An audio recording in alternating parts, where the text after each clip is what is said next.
시사본부. 안녕하십니까. 최영일의 시사본부 문을 열겠습니다. 자, 갑자기 떨어진 기온에 많이 놀라셨죠? 하지만 이제 가을 날씨가 자리를 잡아가는 분위기인데요. 오늘은 햇살이 참 좋습니다. 대장동 개발 의혹의 핵심 인물 남욱 변호사 구속영장 치지 못하고 석방이 됐고요. 조만간 재소환한다고 하니까 검찰 수사 지켜봐야 할 것 같습니다. 자, 오늘 국토위 국감도 역시 대장동입니다.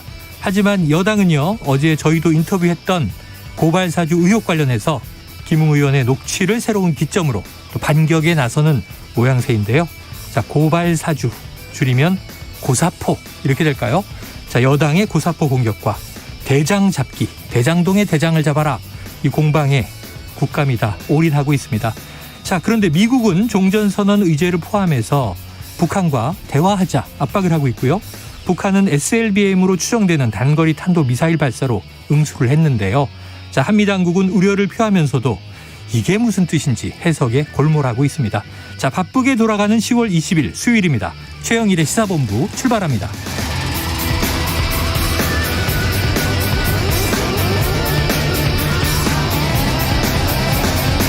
네, 1부에서는요, 핵심 뉴스를 한입에 정리해드리는 한입뉴스 코너 기다리고 있죠.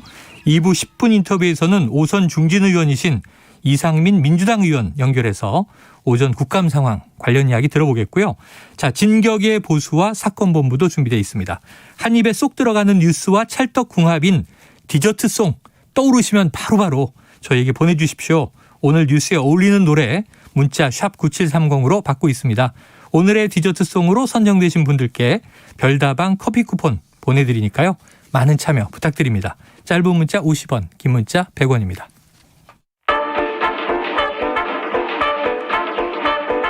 최영일의 시사본부 한입뉴스. 네, 박정호 오마이뉴스 기자, 오창석 시사평론가, 누가 입이 더 큰가, 오늘 토크를 시작해 보겠습니다. 어서 오세요. 안녕하세요. 안녕하십니까? 자, 오늘 또 이제 하루 건너서 국토위 국감이 이미 시작이 됐고요. 치열한 공방이 오가고 있더군요. 네. 자, 이재명 지사는 토건비리 부정부패 반드시 척결해서 개발 이익을 환원하겠다. 그런데 여전히 또 야당 의원들은 이 이재명 지사가 배임이다, 이 사건의 핵심에 서 있다, 이 주장을 하고 있는데요. 자, 박 기자님이 한번 오전 상황을 정리해 주시죠. 네, 뭐 오전상은 비슷합니다. 행안위 국감이랑 비슷하고요. 이재명 지사가 계속해서 그 돈을 봐야 된다. 그러니까 돈을 가져간 사람이 범인이라는 얘기를 하고 있고, 네. 반면에 국민의힘에서는 설계한 사람이 범인이다. 그러니까 이 대장동 이 사업을 설계한 당시 성남시장 이재명 지사가 책임을 져야 된다, 이런 입장을 보였고요. 네. 뭐 이런 내용 가운데 좀 눈에 띄는 게 몇 가지 있었습니다. 예. 하나는 저는 지난번에 말씀드릴 때 위원장이 국민의힘 이현승 위원장이다. 네네네. 좀 달라질 것이다, 이렇게 분위기가 얘기했는데 달라질 것이다. 그게 아니었고요. 아니었어요. 오늘 서울시 국감과 그리고 경기도 국감이 같이 진행돼요. 나눠서 갔죠. 네, 일반 의원들이. 2반이 나눴습니다. 그래서 1반 서울시의 이현승 위원장이 갔고, 사회 보러. 네, 2반 경기도 사회자가 바로 조홍천 위원장이었어요. 민주당 간사더라고요. 간사가 돼서 이게 게임 체인저가 될 줄 알았는데 안 됐다, 사회자가. 네. 그리고 조홍천 위원장이 또 저거 갖고 왔어요. 스톱워치. 스톱워치 갖고 와서 발언 시간 재면서 이재명 엄수. 지사의 답변도 들으면서 너무 시간 안 가겠다, 그만큼 공정하겠다, 이런 얘기를 했고, 이런 부분이 눈에 띄었고, 또 하나 국민의힘의 전략이 좀 바꿔서 나온 게 있습니다. 국민의힘 쪽에서 일문일답을 시도하고 있어요. 그러니까 지난번 행안위에서는 자신의 발언을 다 한 다음에 네. 그다음에 이재명 지사의 답변을 듣는, 그러니까 내 할 말 다 하고 주장을 막 쏟아내고 주장을 다 하면서 원샷 내가 다 받고 그다음에 이재명 지사 답변 듣고 이렇게 갔는데, 네네. 오늘은 일문일답식으로 사실 전략적으로 봤을 때 일문일답이 조금 더 대답한 사람의 다른 답변을 듣기가 차단할 수가 있죠. 편하거든요. 그런 전략이 있기 때문에 그렇게 좀 바꿔 나왔다. 나름 너 신경을 썼다, 이런 생각이 듭니다. 자, OX로 답하시오, 막 이런 식이죠. 그렇습니다. 예, 아니오만 답하세요. 추궁하는 이런 그런 모습이 모습. 많았는데, 네. 오늘 첫 번째 야당 의원 질의에는 이재명 지사가 기억나지 않는다. 유동규 이 본부장이 시설관리공단에 애초에 어떻게 들어오게 됐느냐, 이 문제에 기억나지 않는다. 저건 좋은 답변 아닌데, 이렇게 출발을 했었고요. 또 그 심상정 의원은 정의당 대선 후보잖아요. 네. 완주하는 경우에 본선 경쟁자인데 네. 상당히 질타하는 모양새더라고요. 자, 이 시사본부 들어오기 조금 전에 김은혜 의원이 하이톤으로 질타하는 장면 좀 보다 왔습니다. 네. 그 뭐 모르면 무능이고 네. 기억 안 난다고 하면 후보 자격이 없다. 네. 뭐 이렇게 추궁하는 모습을 봤습니다. 일단은 이제 이 양쪽으로 갈래로 나눠져서 조응천 의원이 이제 감사반장으로 들어갔다는 것 자체가 제가 첫 번째 느꼈던 거는 네. 국민의힘이 오늘 국정감사를 진행한다 하더라도 큰 실익을 얻을 것을 생각을 해서 아마 그냥 돌려놓지 않았을까라는 생각이 좀 처음에 좀 조심스럽게 네네. 들 수밖에 없었고, 첫 번째 월요일에 국정감사했을 때 이재명 지사가 이제 돈을 받은 자가 범인이다 이런 팻말을 들고 나왔었는데, 오늘은 심상정 의원은 설계자가 죄인, 박성민 의원은 설계자가 뭐 범인이었나요? 네. 약간 비슷한 맥락으로 이제 매칭을 완전 똑같이 해가지고 이제 가져왔는데 국민들의 뇌리에는 그냥 헷갈리기만 할 뿐이었어요. 네. 그러니까 결과적으로는 그러니까 이재명 지사는 본인이 아니라는 걸 강조하기 위해서 처음에 팻말 가져왔고, 그걸 그대로 이제 똑같은 흰 바탕에 가져와서 아니다라는 걸 보여주기 위해서 가져왔는데 그냥 섞여버려가지고 이게 한 의원만 해서 이걸 쭉 밀었으면은 매칭이 됐을 텐데, 심상정 의원도 들고 나오고 박성민 의원도 나오고, 그러니까 질의응답 과정에서도 또 똑같이 헷갈리는 부분이 있었거든요. 그러다 보니까 이게 뒤섞여 버렸습니다. 네. 그런 부분이 조금 아마 아쉬웠고, 역시나 이제 정의당과 공조할 거라고는 생각을 못했겠지만 국민의힘이 네. 여전히 날카로운 질의를 하지 못했다는 것이 조금 아쉬웠다라고 볼 수가 있는 것이고, 결과적으로 역시 수사를 하지 못한 상황에서 똑같은 내용을 되풀이하는, 그나마 국민의힘의 박성민 의원이 이재명 지사가 성남시장 할 때 나도 지방자치를 하고 있었다. 울산 중구청장을 하고 있었더라고요. 네. 그 당시에 지역 개발을 할 때 초기 설계는 이미 나와 있다. 네. 이런 식으로 나와 있고, 초기 설계 다음에 그다음에 결과적으로는 그 해당 지자체장이 진행을 하는데 이 부분에 대해서 책임이 있지 않느냐? 라고 이제 질문을 했던 거예요. 네네. 그런 부분에 대해서는 이재명 지사 같은 경우는 당시에 제가 그 초과 이익을 환수하거나 또는 100% 공공개발을 하려고 했으나 국민의힘, 당시 국민의힘이었던 야당 측의 시의원이 모두 반대해서 무산이 됐다. 그런 부분에 있었기 때문에 그 부분에 대해서 따지고 싶으면 저가 아닌 해당 당시에 같은 소속의 시의원을 질책해야 된다. 이런 식의 이제 공방전을 벌였거든요. 네. 그러니까 이게 누적되다 보면 결과적으로는 지금까지는 그래도 국민들이 이재명 지사는 뭐 없네? 이런 생각을 할 수밖에 없는 상황으로 흘러갔기 때문에 국감은 아직 시간은 남아있지만 크게 전복되는, 뭐 크게 사실관계가 바뀌거나 크게 뭐 달라질, 흔히 말하는 결정적 항방이 오후까지도 나오긴 좀 어려워 보입니다. 어려워 보인다. 예측이고 오후 상황을 또 지켜보도록 해야 되겠고요. 내일이면 이제 국정감사 일단 완료가 되는데, 자, 말씀하신 대로 지금 이 흥미로운 게 지금 서울시 국감도 궁금해요. 왜냐하면 이 월요일 첫날 행안위 경기도 국감했고, 어제는 행안위 서울시 국감이 있었잖아요. 네. 근데 오세훈 서울시장이 의외로 이 원희룡 후보의 이 일타 강사가 부러웠는지 대장동 개발 문제에 대해서 조목조목 또 문제를 지적을 했더라고요. 예, 그러니까 어제 보니까 저도 이제 보면서 왜 서울시정 얘기는 안 나올까 이런 궁금증을 좀 갖기도 했었는데 이 대장동 관련 패널만 7개 준비했더라고요. 서울시 관련 패널은 없었습니다. 그래요? 예, 그런 것도 좀 눈에 띄었고 어쨌든 이 서울시정에 대해서 좀 알고 싶어했던 서울 시민들, 특히 서울 시민들에게는 조금 국감 자리가 왜 필요했을까라는 생각이 들 정도로 좀 아쉬운 시간이었습니다. 그래요. 자, 두 번째 이슈, 이 굉장히 오늘 중요한 이슈인데 국감이 조금 묻혀 있어요. 그렇게 시끌시끌하게 인천공항에 공항 패션까지 화제가 될 정도로 귀국을 했는데 귀가했다가 소환될 것이라는 예상을 뒤집고 전격 체포가 됐어요. 네. 근데 검찰이 체포해서 이 체포 시간은 48시간이었죠. 그렇습니다. 그래서 그럼 구속영장 칠 거다. 이런 얘기가 나와서 어제 언론이다. 오늘 구속영장 청구할 것. 그랬는데 석방돼 버렸어요. 어떻게 된 겁니까? 사실 체포를 할 때는 구속영장을 칠 거라는 것까지 함의가 돼 있다고 기자들이 봤거든요.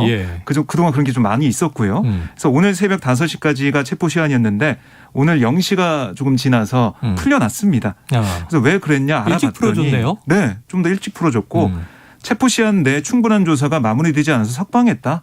이런 게 검찰의 입장이고요. 추가 조사를 한 다음에 금명간 다시 부르겠다고 했으니까 아마 조만간 불러서 다시 조사한 다음에 구속영장 청구 여부를 결정하겠다 이렇게 얘기를 한 거예요. 그러니까 아무리 봐도 객관적인 증거나 아니면 구속영장을 청구했을 때 발부가 될 만한 확실한 범죄 소명 자료가 그렇죠. 없지 않았을까. 네네. 그렇게밖에 볼 수가 없습니다. 지금. 그러니까 이제 검찰도 그렇게 얘기했네요. 체포 시한 내에 충분히 조사가 마무리되지 네. 않아서 석방했다. 추가 소환해서 조사할 것이다. 네. 아직까지는 이제 구속영장을 칠 정도의 범죄 소명이 확증되지 못했다 이렇게 보여지는데 네. 어제 많은 법조인들한테 제가 물어봤더니 네. 그래도 다수가 구속 가능성이 높다 그랬거든요. 네. 오평론가님 이 석방 어떻게 분석하십니까? 글쎄요, 이제 불길한 예감이 드는 거는 불길한 예감. 이게 결과적으로는 지금 키맨이라고 부를 수 있는 사람이 남욱 변호사, 유동규, 김만배, 정영학 이 그렇죠. 그렇죠. 말이 서로 다 다르고 지금 보면은 큰 구심점이 누군지 안 보입니다. 잘. 네. 추정되는 인물이 있지만 큰 구심점이 될 만한 사람이 잘 안 보이는데 네. 이런 식으로 가면 공회전 하다가 그냥 흐지부지 끝날 가능성도 높습니다. 아하. 이게 가장 안타까운 사건이에요. 사건은 굉장히 커졌고 국민들 모두가 이 사건에 대해서 한 번쯤은 들어봤는데 그 분노했죠. 네. 처음부터 끝까지 설명할 수 있는 사람은 굉장히 극소수에서 네네. 그 누구도 처벌받지 않고 넘어간다라고 하면은 국민들의 인상이 어떻게 되냐면 누구 봐주기 이런 걸 떠나서 되게 컸는데 누가 돈은 되게 많이 벌었는데 그냥 넘어가줬네? 이런 사회가 되네? 네. 이런 식의 남거든요. 그렇죠. 그러니까 지금 보면은 이제 뭐 구속시킬 수 있다 없다 이런 걸 다 떠나서 그냥 풀려났어요. 국민들 입장에서는 이 사람이 죄가 있어 보이는데 왜 풀어나지? 그러니까 변호사 대동 흔히 말하는 호화 변호인단을 꾸렸다고 하는데 그것 때문에 돈 있는 사람들 다 풀려나는 것인가? 이렇게 또 생각을 할 수가 있거든요. 네네. 그렇기 때문에 국감은 국감대로 이재명 지사만 문제는 삼고 그 외적으로는 다른 사람들을 데려왔는데 큰 소식 없고 이러다 보면 저는 진짜 제가 처음에 이 사건을 언급하면서 말씀드렸었던 라임 옵티머스처럼 용두만 3위씩 수사가 벌일 가능성이 매우 높아지고 있는 상황입니다. 지금으로서는. 네. 그러니까 지금 국민 공부는 그게 다랬죠. 왜냐하면 네. 이게 당군 일의 최대 불로소득이다. 야당은 이렇게 이제 수식어를 붙였고 네. 그리고 뭐 이 초기 자본금에 비하면 뭐 10,000배 이상의 수익을 올렸다니까 이게 놀라서 정말 뒤로 넘어갈 일이 들려보니까 국민들은 화가 나는데 자, 누구도 책임지지 않는 사건으로 흐지부지 되지 않을까 하는 불길한 예감이 맞지 않기를 바랍니다. 맞지 않길 바랍니다. 저도. 네네. 네. 죄가 있는 틀리길 곳에 바랍니다. 벌이 있어야죠. 자, 그런데 어쨌든 이제 이 남 변호사 석방되다 보니까 야당은 또 이거 봐라. 기획 입국했다고 하지 않느냐 이런 얘기도 또 나오고. 특검 얘기를 계속 할 수밖에 없는 거죠. 네. 야당 입장에서는. 검찰이 또 지난주에는 열심히 계좌 추적을 죽어라 네. 하고 있다 이렇게 얘기했는데 아직도 그러면 증거를 못 찾았단 말이냐 이런 얘기도 나오고요. 자, 관련해서 유동규 전 이 본부장만 지금 구속돼 있는 상황이에요. 네. 핵심 키맨 중에. 그리고 적부심도 어제 기각이 됐어요. 기각됐습니다. 구속 상태가 유지되는데 네. 휴대폰 포렌식 결과가 나왔다고요? 네. 그러니까 유동규 전 본부장이 가지고 있는 휴대폰이 2개였습니다. 네네. 하나는 지난달 중순에 개통한 거, 그리고 또 하나는 원래 가지고 있던 거였는데 지금 여기서 포렌식 착수한 것은 경찰이 착수한 것은 바로 지난달 중순에 개통한 최신형 그러니까 새 아이폰. 거. 그렇습니다. 창밖으로 던진 거죠. 창밖으로 던진 구청 창밖으로 네. 던진 그 아이폰 이게 지금 수리가 됐어요. 그리고 우리가 걱정했던 부분이 아니 아이폰이니까도 비밀번호 안 주면은 예, 또 예. 이스라엘 또 가야 되는 건가? 항상 지금 그게 그렇죠. 네. 안 풀린 등장하는. 아이폰이 지금 쌓여 있죠. 네, 이스라엘 얘기가 또 나오는 네. 게 아닌가 생각을 했는데 유동규 전 본부장은 휴대전화의 비밀번호 제공했다고 합니다. 아, 그래요. 경찰에 제공했고 그래서 물리적 수리가 돼야지만 포렌식한다라고 했는데 수리가 완료됐기 때문에 경찰이 포렌식에 착수했다라고 지금 전해지고 있고요. 네. 그러면 전에 사용하던 휴대전화 어딨냐? 이건 검찰에서 확보해서 수사를 하고 있습니다. 지인의 집에서 확보한 거죠. 그렇습니다. 검찰이 그건 또 보고 있기 때문에 이 결과에 따라서 또 새로운 내용이 좀 나올지 좀 봐야겠어요. 네. 이게 지금 최근에 확보한 내용은 휴대폰은 아주 높은 확률로 아무것도 없을 확률이 있을. 그래서 또 순순히 비번도 제공하고. 네, 그러니까 아무것도 없을 가능성이 매우 높겠죠. 그냥 스팸 문자가 있거나 가족 간의 내용 정도 있지 않을까라는 생각이 좀 높게 들고요. 그 이전의 휴대폰이 굉장히 중요할 것 같은데. 네, 그렇죠, 그렇죠. 그 이전의 휴대폰이 과연 언제부터 사용했는지가 또 중요합니다. 그러니까 뭐 최근에 1년 동안 사용했다면 또 아무것도 없을 수도 있습니다. 네. 중요한 거는 이 사건이 크게 이슈가 된 그러니까 네 사람이 크게 이익간 다툼을 하고 있었던 2018년부터인가 아니면 그 최근 1년 동안 아무것도 없는 또 지인 간의 대화만 남겨 있는 네네. 것들인 것인가 이게 굉장히 중요할 것 같거든요. 그러니까 이 휴대폰 원래 가지고 있던 휴대폰은 또 개통 시점이 또 어떻게 되는지 그것도 좀 중요할 것 같습니다. 만약에 2개 다 했는데 최근 거였다고 해서 아무것도 안 나온다고 해서 이 사람이 아무 잘못도 없는 건 아니거든요. 그렇거든요. 그렇기 때문에 이 휴대폰을 또 언제 원래 쓰고 있던 건 언제 개통했고 언제부터 사용했는지가 좀 중요할 것 같습니다. 네. 뭐 또 정유학 변호사가 19개 녹취를 제공할 때 그건 2019년 분도 들어있는 걸 보니까 네. 최근까지도 무슨 이야기들을 서로 나눴다라는 정황이라 뭐라도 이제 나와야 할 상황입니다. 또 검찰에 이제 이전에 쓰던 폰 그 내용도 이제 궁금증이 쏠리고 있고요. 아니면은 누구랑 정말 중요한 사람하고 네. 통화를 한 걸 일부러 좀 알려주기 위해서 네네. 비번을 좀 준 게 아닌가 생각도 좀 들더라고요. 아, 그러니까 이른바 내용을 좀 보세요. 네 오히려 그러니까 그분에 대한 여러 가지 추측이 좀 나오고 있는데 맞아요. 네. 아니 정영학 회계사가 얘기한 그분 그거보다 더 중요한 게 있다 아니면은 다른 단서가 있다 이렇게 해서 흘린 걸 수도 있겠다 저는 그런 생각도 드는데 의도적으로. 네 한번 좀 봐야겠습니다. 자, 두 분의 한입 탐정이 4개 들어갑니다. 자, 오평론가님은 아무것도 없어서 풀어준 거다, 순순히. 여기 박 기자님 한 발 더 나가셨어요. 네. 뭔가 알리고 싶은 내용이 있기 때문이다. 결과를 좀 지켜보도록 하고요. 자, 다음 이슈. 어제 이 시간에 이 10분 인터뷰를 조금 길게 써서 조성은 씨가 나와서 바로 이 녹취록의 내용을 일부 천기 누설을 했고 어젯밤에 뭐 많이들 또 이 심층 탐사 프로그램 보셨겠죠. 네네. 네 좀 놀랄 만한 얘기가 육성 공개가 됐어요. 그렇습니다. 김 의원의. 그러니까 이 두 차례 통화했다는 것은 우리가 좀 알고 있었죠. 네네. 4월 3일에 오전하고 오후 한 번씩 통화를 했고, 근데 이게 전체 길이가 17분 37초 정도 됩니다. 통화 내용. 아, 길이가. 그래요. 근데 그 전체가 공개된 건 이번이 처음이고요. 그래요. 어제 보니까 우리가 알고 있던 내용도 있고 모르고 있던 내용도 있는데 어떻게 돼 있었냐면 이 조성은 씨한테 그때 내가 선대위에 있었으니까 조성은 씨가 그렇죠. 미래통합당 선대위에 있었으니까 조 씨한테 전화를 걸어가지고 채널A 기자의 협박성 취재 의혹 이거는 공작이다라고 막 설명을 해요. 네. 그러다가 고발 계획을 얘기합니다. 그러면서 뭐라고 했냐면 이 아마 고발장 초안을 저희가 만들어서 일단 보내드릴게요. 처음에 우리라고 나왔는데 저희라고 표현했군요. 우리도 있고 저희도 있어요. 아, 그래요. 둘 다 있어요. 우리 저희 다 써가면서 얘기를 네. 했는데 그리고 이제 고발장을 어디에 접수해야 할지 구체적으로 찍어주죠. 근데 말투를 유심히 봐야 됩니다. 말투. 네, 그러니까 직접 우리가 들었으니까 이게 얘기할 녹취록 수 있는 글에는 게 안 나오는 거죠. 그렇습니다. 이게 누군가한테 지시나 조언을 받아서 움직인 것처럼 말을 해요. 이렇게 얘기합니다. 고발장을 남부지검에 내랍니다. 남부 아니면 조금 위험하대요. 그래요. 누군가 얘기해 준 거죠. 누구의 얘기를 전하는 조언해 준 방식이네요. 거죠. 네, 그걸 전했기 때문에 분명히 저희가라고 얘기하는 그 사람들이 얘기해 준 게 아닐까라는 그렇죠. 생각이 드는 합리적 의심이 드는 그런 부분이고요. 오후에 전화를 걸어서는 남부지검이 아닌 대검에 고발장을 내라고 말을 바꿨습니다. 이건 뭐 이미 보도가 됐었죠. 여기서 뭐라고 하냐면 우리가 어느 정도 초안을 잡아놨다. 이 정도 보내면 검찰에서 알아서 수사해 준다.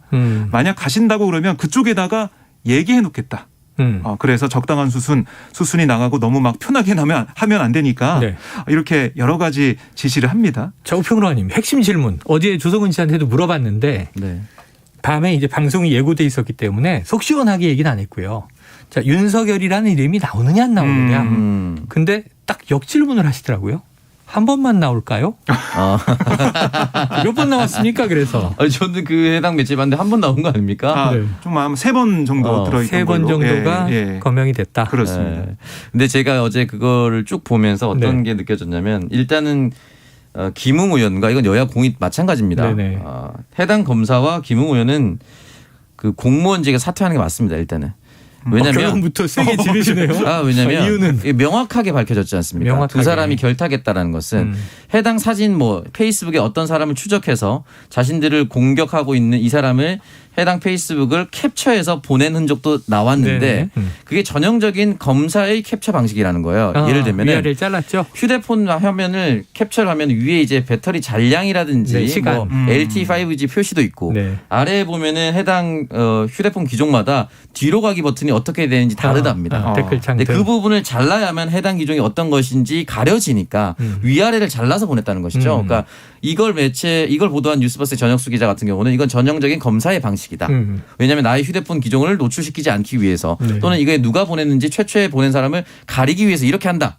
라고 했는데 모든 사진이 그런 식으로 캡처돼서 전달됐고요. 굉장히 많은 양인데. 현역 검찰이 이걸 일단은 어떠한 의도를 가지고 해당 정당을 가지고 있는 후보에게 전달했다는 것 자체가 문제고요. 두 번째 고발장 같은 경우 또 사진을 찍어서 보냈는데 그 이유에 대해서는 더불어민주당 민병덕 의원이 워드나 파일을 통해서 보내면 최초의 작성자가 나오니 사진을 찍어서 보내면 그 사진을 보고 타이핑을 하는 순간 다시 치는 타이핑을 순간 하는 사람이 최초에 쓴 것처럼 보이죠. 원본 작성자로 보이죠. 네. 그렇죠. 그걸 가리기 위해서 사진을 보냈다. 그러니까 무슨 말이냐면 현역 검찰 공무원과 현역 국회의원이 되려는 자가 국민들 앞에서 거짓말을 하기 위해서 자신의 나쁜 행동을 숨기기 위한 했던 정황들이 모두 드러났습니다.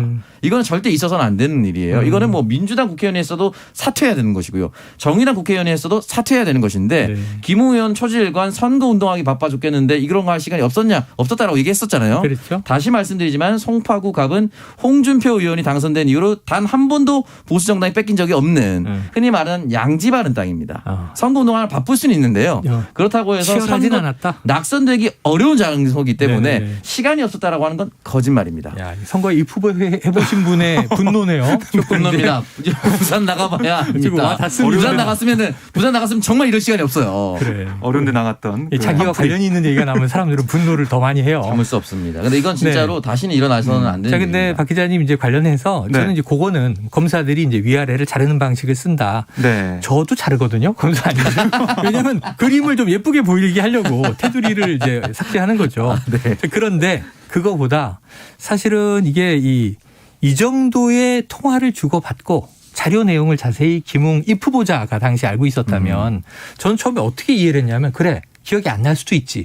왜냐하면 여러 개의 제보가 오는데 난 내용도 보지 않고 당 관계자에게 바로바로 넘기고 난 삭제해버려서 내용을 보지도 못했고 볼 시간도 없었다.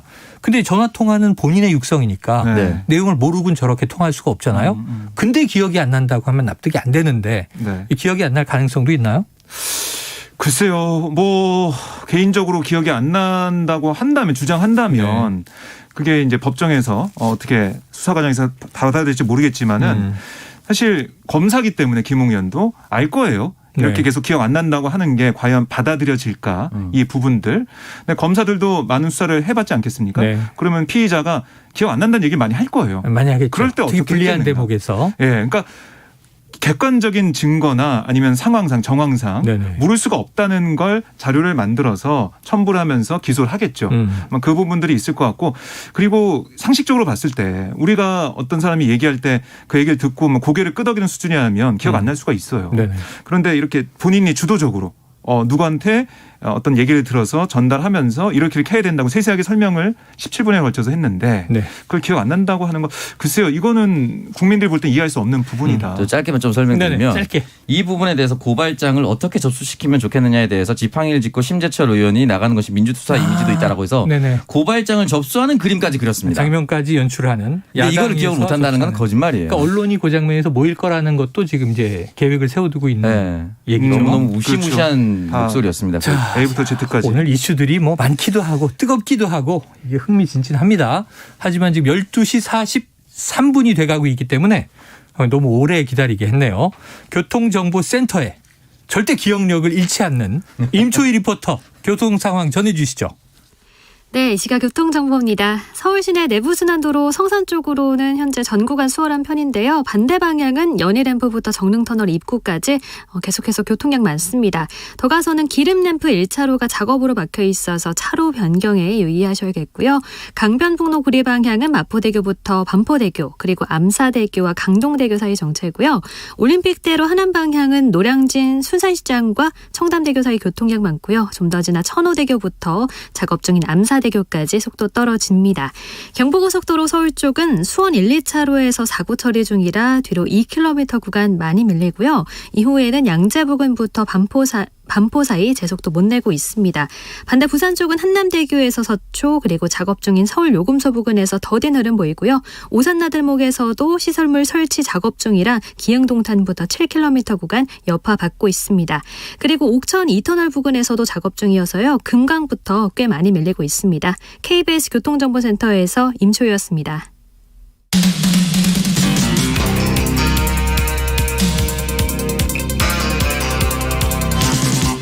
최영일의 시사본부.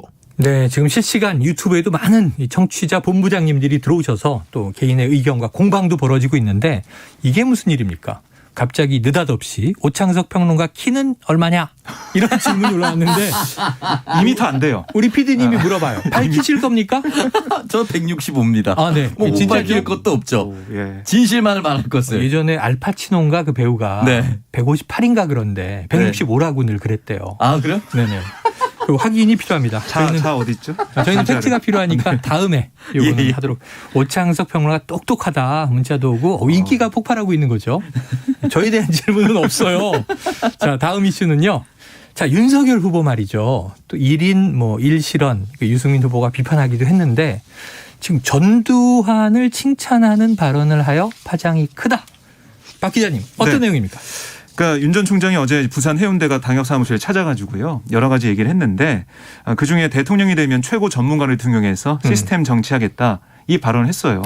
근데 이 발언을 하면서 그에 앞서서 뭐라고 했냐면 전두환 씨가 잘못한 부분이 있지만 군사 쿠데타와 5.18만 빼면 정치는 잘했다고 말하는 분들이 많다. 호남에서도 그렇게 말하는 분들이 꽤 있다. 호남에도 꽤 있다. 그렇습니다. 이렇게 주장을 했습니다. 그러면서 왜 정치를 잘했다고 그러느냐. 이건 맡겼기 때문이다. 전문가에게. 네, 이분은 군에 있으면서 조직 관리를 해봤기 때문에 맡긴 거다. 이렇게 설명을 했습니다. 근데 여기에 대해서 당장 당내 주자들이 강하게 비판을 했는데요. 네. 홍준표 의원은 이건 아무 말 대잔치 넘어서 망발에 가깝다. 본인 처 장모의 끝없는 범죄 의혹에 1일 1망원으로 당의 위상과 명예를 추락시키고 대선 후보 자격마저 의심케 하고 있다. 꼬집었고요. 유승민 전 의원은 이런 몰상식한 후보, 저렴한 역사 인식 이런 후보가 보수 정당의 대선 후보가 되겠다는 게 부끄럽다라고 이거 원희룡 전제지사도 강하게 비판했습니다. 네네. 사람만 잘 쓰면 된다는 인식 이거야말로 수천년 왕조 시대의 왕보다도 못한 천박하고 한심한 지도자 철학이다라고 지적을 했어요. 그러니까 저는 조금 고민되는 지점이 네. 이 말을 보고 저는 또 80년대 광주 민주화 항쟁 때 상당히 정말 큰 충격을 받았던 세대잖아요. 예. 80년대 학번들이 1987이란 영화가 우리의 이야기였고 이 발언은 좀 1인 1실언, 1인 1망언도 나왔는데 이 발언은 좀 심각하다 이렇게 생각한 게 5.18이 광주 시민 학살이지 않습니까? 네. 군부 쿠데타는 부정하게 정권을 찬탈한 거잖아요. 네. 그 다음에 전문가를 잘 쓰는 게 뭐가 중요해요. 그 자리를 오를 수 없는 사람이 무력을 동원해서 올랐는데 그리고 그럼 다른 민선으로 된 대통령이 부족한 지식은 전문가를 기용해서 안 채우고 본인이 다 만기칠람 하는 경우가 누가 있어요. 문민정부의 김영삼 대통령이 인사가 만사지 유명한 얘기를 남겼어요. 네. 근데 왜 굳이 전두환을 콕 집어서 예로 들었을까?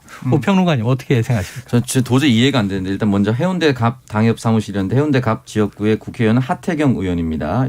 그러네요. 드려야 될 것 같아서 전혀 이해할 수 없는 부분이고 저는 이 기사를 보고 처음에는 오보가 아닐까 싶을 정도로 네. 너무 심각한 발언이었다. 이거는 당헌을 정면으로 배반하는 것이자 그동안 이제 당을 이끌어 왔었던 모든 사람들을 비판하는 거나 마찬가지입니다. 심지어 지금 제주에서 당의 버르장머리 고쳐야 된다. 당 이런 상태로 가면 안 된다. 바꿔야 된다. 이런 얘기 하지 않았습니까? 근데 당에서 바꿔야 될 건 바꿔야 되지만 지켜야 될 건 또 지켜야 됩니다. 김종인 비대위원장 그리고 이준석 대표까지 5.18 묘역을 찾아서 다시는 이런 일이 없도록 하겠다라고 얘기하지 않았습니까? 근데 본인이 가서 이렇게 얘기했다는 것 자체가 일단 첫 번째 말도 안 되는 거고요.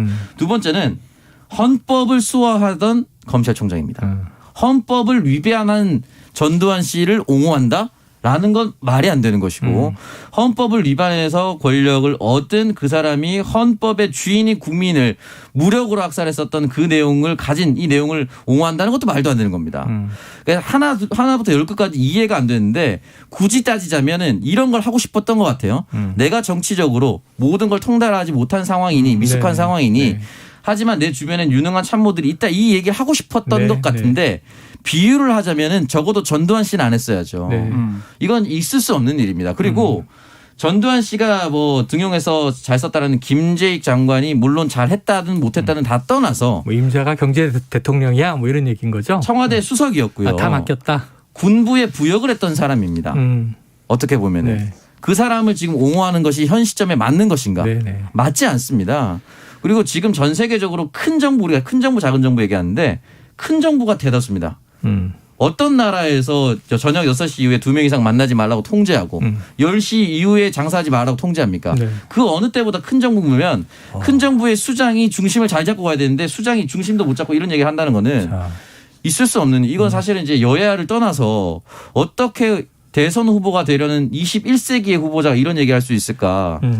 방송이라서 다른 말은 못하고 여기까지 정도만 비판할 수 있어요. 그 이상 넘으면 다 방송에서 못 나갈 말들만 나와가지고. 오늘 이슈들은 오평론가님이 좀 이제 많이 격분을 하고 계신데 공감되는 이야기예요. 아까 말씀드렸지만. 근데 저는 이후에 해명도 됐어요. 윤석열 네. 캠프 해명이 나왔죠? 네, 그렇습니다.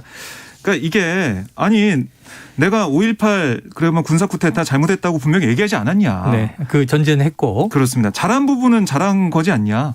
이런 얘기를 했고요. 그러니까 권한 위임이라는 측면에서 배울 점이 있다는 얘기. 이거는 전문가들 다 하는 얘기다. 그러니까 왜 이거를 내 발언을 앞뒤다 잘라서 그것만 떼어놔서 이렇게 또 네. 비판하느냐. 이렇게 또 반발하는 모습을 어제 보였습니다. 그래요. 네. 예전까지는 이제 윤석열 후보에 대한 이제 이 인물 스토리에서 서울법대 시절에 그때 서슬퍼렇던 80년대인데 예. 전두환에 있었죠. 대해서 모의 재판에서 네. 사형을 구형했다. 구형했다. 네, 이런 게 에피소드였는데 그 얘기를 또 해명문 끝에 붙였더라고요. 네. 그런데 저는 해명문을 믿으려면 전두환 정권의 경제는 좋았는데 이거는 이제 쿠데타 주역이 아니라 전문가에게 맡겼기 때문이다. 정도로 정리가 됐으면 전두환은 잘못된 예라고 이제 비판하셨는데 되는데 그 뒤에 많은 사람들이 잘했다고 칭찬한다. 호남에서도 네. 그런 분들이 많다라는 이야기를 붙여서 이 해명이 조금 네. 석연치 않다는 생각이 드는 대목이 있어요. 지금 뭐 5.18 네. 단체도 망언으로 규정하고요. 사죄 네. 촉구하는 그런 여론이 호남 지역이 또 커지고 있는 그런 상황이고요. 그러니까 두 가지죠. 하나는 그동안 뭐 주 120시간 발언, 뭐 없는 사람 부정식품 발언, 아프리카 노동 발언 이런 실언들이 있었는데 네. 왜 이런 발언이 나오는지 네. 이제 이해가 간다. 이런 생각도 듭니다. 점점 전두환 세지고 시대를 있어요. 그리워하고 있나. 최근에 당 해체, 전두환 시대를 그리워하고 있는가 이런 추정까지. 자, 지금 윤석열 캠프에는 이 김경진 전 의원이 지금 역할을 하고 있는데 광주 북구가 지역구였었어요. 네. 그래서 이제 이 발언에 대해서 광주에 가서 사과하도록 건의하겠다 이런 입장을 냈는데 과연 그렇게 실행할지 아닐지 좀 지켜봐야 될 것 같습니다. 아유, 오늘 이 김동연 전 경제부총리는 신당 이름을 새로운 물결로 네. 정했다. 창당 임박인 것 같고. 금깨당은 아니었습니다. 네, 북한에서 쏜 이 단거리 탄도미사일 지금 신형 SLBM으로 확인을 지금 하고 있는 것 같아요. 네. 네. 중요한 이슈들이 많은데 또 오늘도 국정감사에 일단 매몰된 것 같습니다. 내일 끝나니까 그 이후에 주요한 이슈들은 우리가 잊지 않고 또 보도록 하죠. 자, 오늘 박정호 오마이뉴스 기자, 오창석 평론가 두 분 고생하셨습니다. 고맙습니다. 고맙습니다. 고맙습니다. 네, 오늘의 디저트송 9697님의 신청곡인데요. 자, 뉴스를 들어보니 분명한 게 없이 카더라의 느낌이 들어서 장기하와 얼굴들의 풍문으로 들었소가 떠올랐어요. 야, 이게 정말 선고안이 대단한 분이시네요. 음악에 일가견이 있으십니다. 그래서 9697님께는 별다방 커피 쿠폰 보내드리고요. 자, 범죄와의 전쟁 영화에도 범죄와의 전쟁 나쁜 놈들 전성시대에도 OST로 깔렸어요. 이 노래를 들려드리면서 저는 2부로 돌아오겠습니다.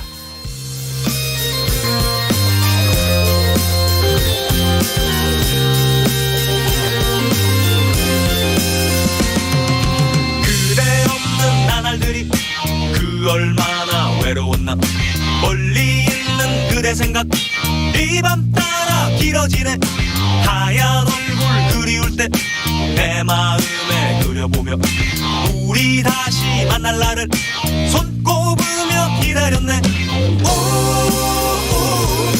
풍문으로 들었어 그대에게 애인이 생겼다는 그 말 풍문으로 들었어 내 마음은 서러워 나는 울고 말았네 하루 이틀 지나가고 그대 진실 알았을 때 내 사랑 가득 담아 그대에게 보내주리 풍문으로 들었어 풍문으로 들었어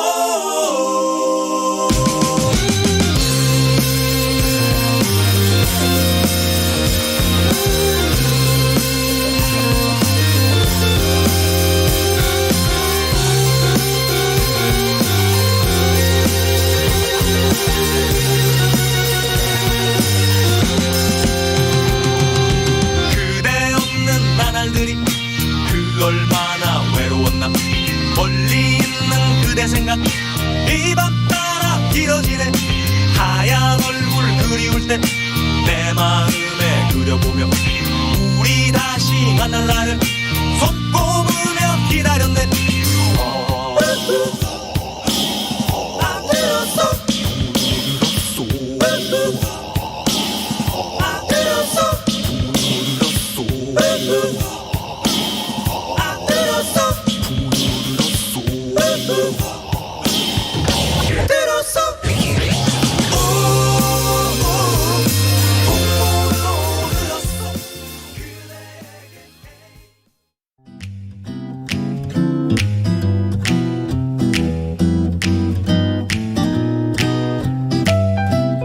안녕하세요. 바른말 고운말입니다.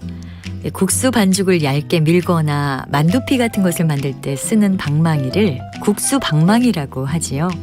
또 예전에는 빨래를 할 때는 빨래 방망이를, 옷이나 옷감을 반드럽게 펴거나 할 때는 다듬이 방망이 같은 것도 많이 사용했습니다.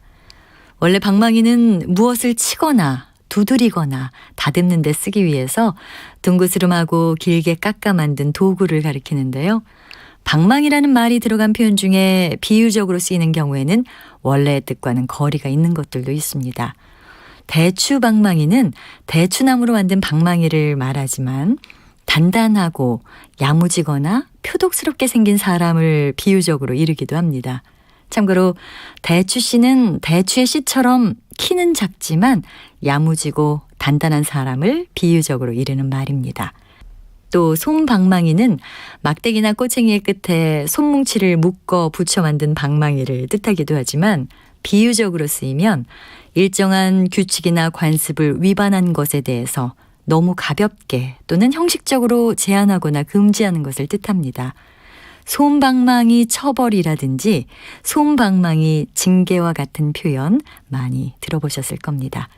그리고 한 방망이는 한번 크게 때리는 매나 모진 꾸지람을 비유적으로 이르는 말이고요.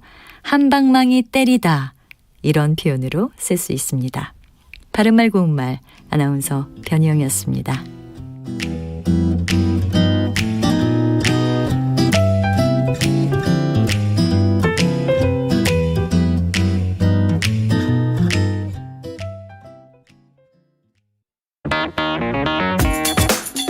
시사는 뜨겁다. 조직적으로 움직였다는 의심이 드는 사건입니다. 아니 정치 권력이 더 두 번째는 세죠. 뭐냐면 정말 진짜 그건 제가 대변이에요. 김용남 의원 때론 차갑게 식혀야 할 때도 있다. 그러니까 너는 죄가 있어. 이렇게 판단하는 건 잠시만요. 제가 아까 말씀드렸잖아요. 이제 그만 문제라는 잠깐 끊고 가겠습니다. 시사는 시원하다. 이처럼 소가 화장실을 이용하면 배설물을 한 곳에서 처리할 수 있으니까 온실가스 배출량을 획기적으로 줄일 수 있다고 하는군요. 시원한 바람처럼 기분 좋은 소식이 있다. 시사의 핫앤쿨 KBS 1라디오에 다 있습니다. 평일 저녁 7시 20분 정준희 교수의 KBS 열린 토론, 평일 밤 10시 5분 김성환의 시사야. 많은 청취 바랍니다.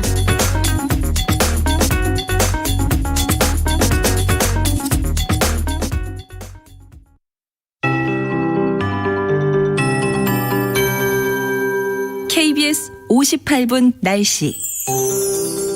청명한 하늘에서 비치는 따뜻한 햇살에 기온이 꽤 오르기는 했지만 여전히 평년 기온을 5도 안팎 밑돌아 쌀쌀합니다.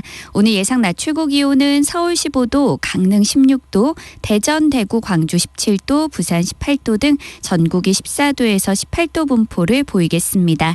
밤에는 다시 기온이 빠르게 떨어져서 큰 일교차에 대비한 옷차림을 하셔야겠고요. 이번 주 내내 이렇게 예년 이맘때보다 낮은 기온을 보이면서 11월 중순 무렵에 해당하는 기온이 이어질 전망입니다. 내일 아침에도 철원이 1도, 서울과 전주 5도 등 전국이 0도에서 11도 분포로 오늘만큼 떨어지겠고요. 이번 추위는 주말부터 점차 누그러질 전망입니다. 지금 구름 한 점 없이 파란 하늘이 드러난 가운데 공기도 깨끗해서 가시거리가 20km 이상으로 탁 트인 곳이 많은데요. 다만 전남 해안과 제주도는 구름이 많이 껴 있어서 대체로 흐린 상태입니다. 한편 동해안과 경남권 해안은 모레까지 너울이 유입되면서 매우 높은 물결이 백사장으로 강하게 밀려오거나 갯바위나 방파제, 해안도로를 넘는 곳이 있겠습니다. 안전사고에 각별히 유의하시기 바랍니다. 현재 서울의 기온은 14.8도, 습도는 46%입니다. 송소진입니다.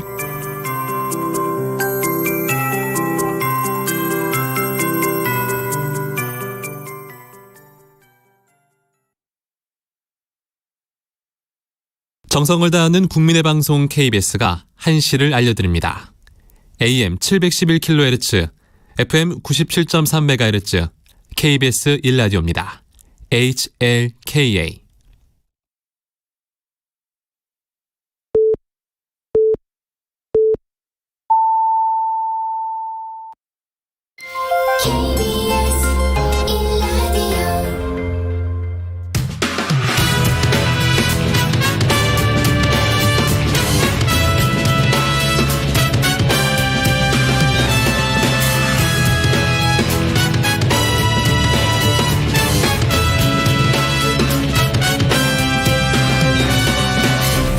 KBS 1라디오 최영일의 시사본부.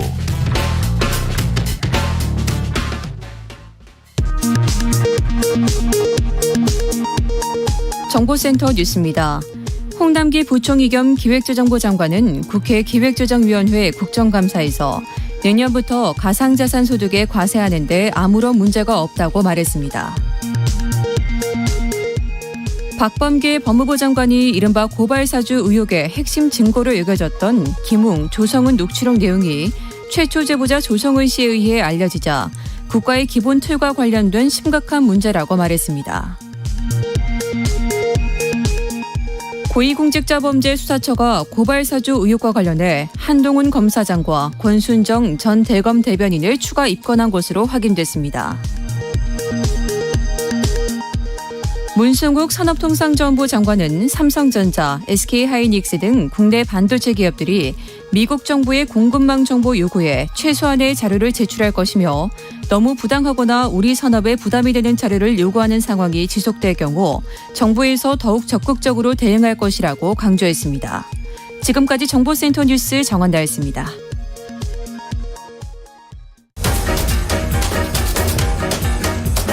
최영일의 시사본부 10분 인터뷰. 네, 단 10분 동안 이슈의 핵심을 10분 짚어드리는 10분 인터뷰 시간입니다. 오늘 이재명 후보의 마지막 국감이 진행 중이고요. 자, 이 후보 국감에서 대장동 연루 의혹을 해소하고 본격 대선 레이스에 집중할 수 있을까 주목되는 날인데요. 자, 민주당 대선 후보 최종 경선까지 선관위원장을 맡으셨던 더불어민주당의 중진 의원입니다. 이상민 의원을 연결해 보겠습니다. 이 의원님 안녕하세요. 네, 안녕하세요. 자, 민주당 최종 경선 마무리되고 이제 열흘째 됐습니다. 그동안 고생 참 많으셨는데 경선 마치고 어떻게 지내고 계세요? 예, 홀가분한 마음으로 국정감사 진행 중이니까요. 네네. 그 외통위 저희 외통위는 국감을 대부분 이제 해외 대사관을 네.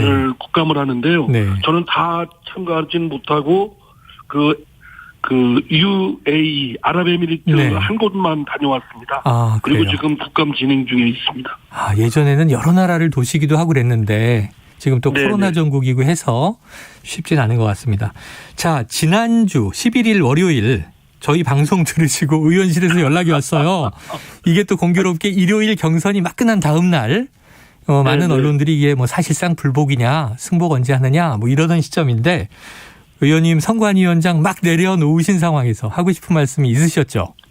예. 네. 아니, 그게 아니라 제가 이제 고수도 대전에서 서울로 지금 이제 올라오는 중이어서 제가 원래 또 시사본부 애시청자입니다. 아, 네, 감사합니다. 아주 즐거운 마음으로 지금 듣고 있는데 네. 제가 방송 중에 제가 그냥 욕바가지로 많은 꾸지람을 받아가지고 네.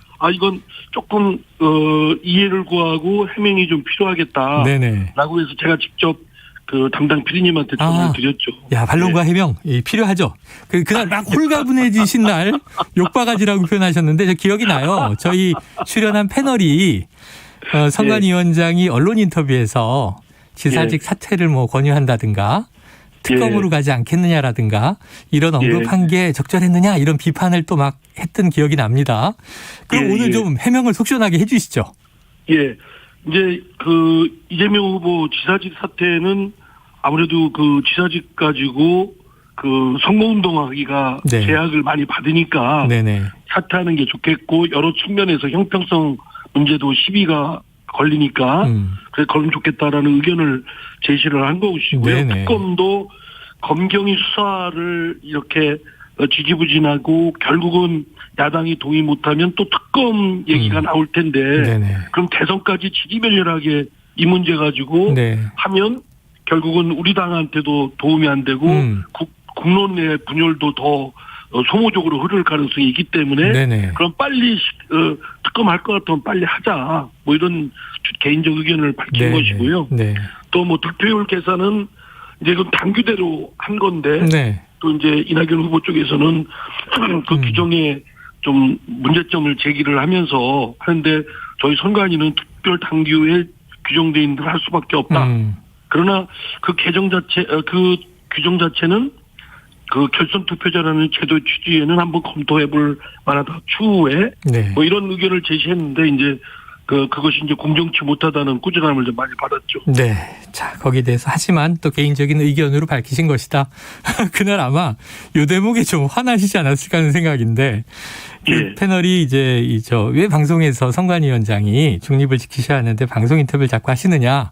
국민의힘 정홍원 위원장은 안 하시지 않느냐. 이렇게도 비교를 했어요. 아, 그러니까요. 근데 네. 또 비교 근데 이제 저는 이렇게 생각합니다. 물론 생각은 여러 차이가 있을 수 있는데 선관위원장이 공정해야 되는 건 마땅하고 그러나 이제 공정하다는 건 뭐 흑과 백이 아닌 회색일 수도 있지만 네. 또는 어떤 때는 흑이라고 해야 되고 또 어떤 때는 백이라고 해야 될 때는 해야 된다. 네. 특히 이제 정부기구인 중앙선관위원장이 아니고 정당의 선관위원장은 공정한 관리도 중요하고 또 후보들을 또 보호해야 되고 또 여러 가지 분위기도 진작시켜야 된다는 측면에서는 네.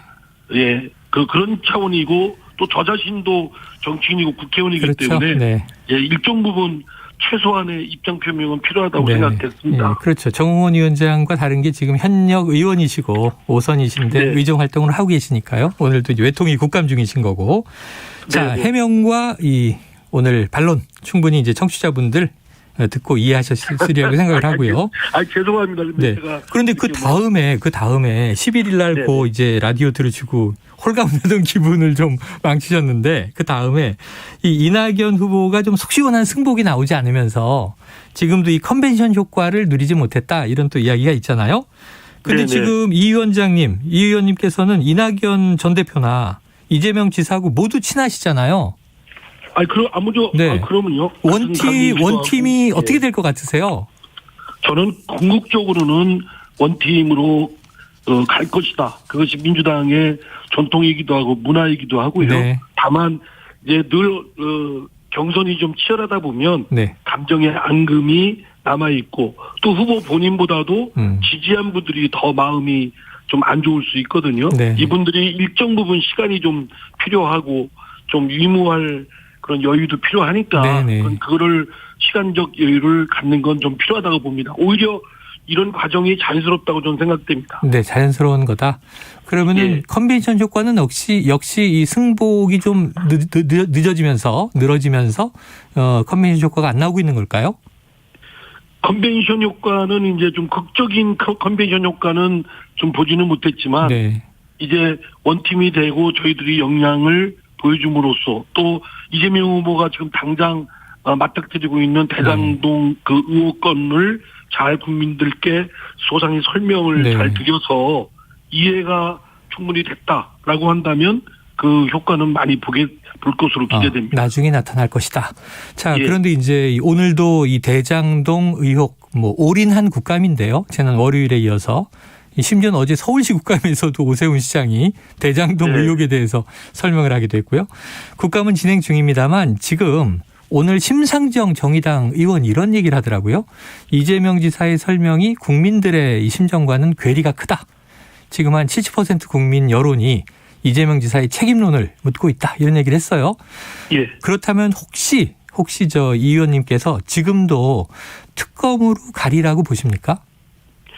저는 지금 검찰, 경찰의 수사 역량이나 자세 또는 결과에 따라서 네. 그게 좌지우지 국민 여론이 결정을 할 것으로 생각되는데요. 네네. 지금 그러나 이제 검경의 수사 그런 자세, 속도, 순서, 방법 이런 등등을 종합적으로 보면 미진하다는 것이 대체적인 평가라고 생각됩니다. 미진하다. 이렇게 되면 그 검경의 수사의 결과가 어떠하든 간에 불신을 낳게 될 것이고 그러면 부득이 특검을 안 할 수 없을 것이다. 네네. 이런 생각을 갖고 있습니다. 그래서 지금 어쨌든 특검은 저희 당은 지금 받을 수 없다는 입장이니까 네네.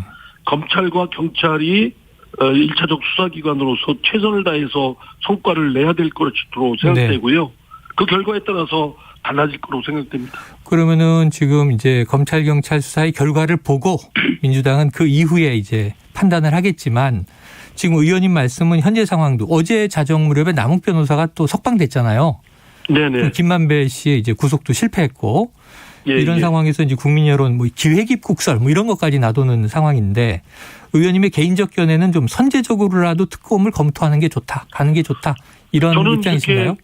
예, 경찰 검찰 수사기관이 지리멸렬하고 또 특검까지 가서 대선에 이르기까지 네네. 계속 이런 대장동 의혹권만 가지고 논란을 벌이면 국민적 소모가 너무 큽니다. 네. 그 분열도 극심해지고 이러면 대선이 다음 리더십을 뽑는 선출하는 그런 매우 중요한 국가적 행사인데 이 대장동 의혹 가지고 모든 걸 국민의 표심이 왔다 갔다 해서는 안 될 거라고 생각되거든요.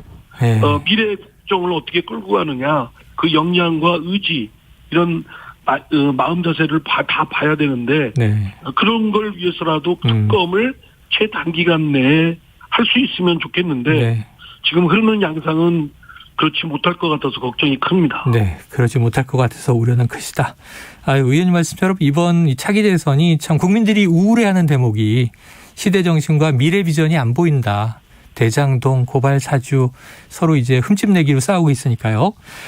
자, 그런데 이 와중에 이제 이재명 후보는 사퇴를 미뤘고 결국 월요일 행안위, 오늘 국토위에 나가서 이 국감을 수감을 하고 있습니다. 이재명 지사의 국감에서의 태도와 답변 어떻게 평가하세요?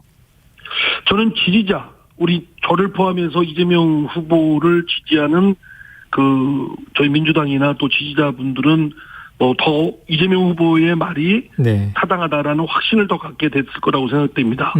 결속시키는 데는 도움이 될 거라고 생각되고요.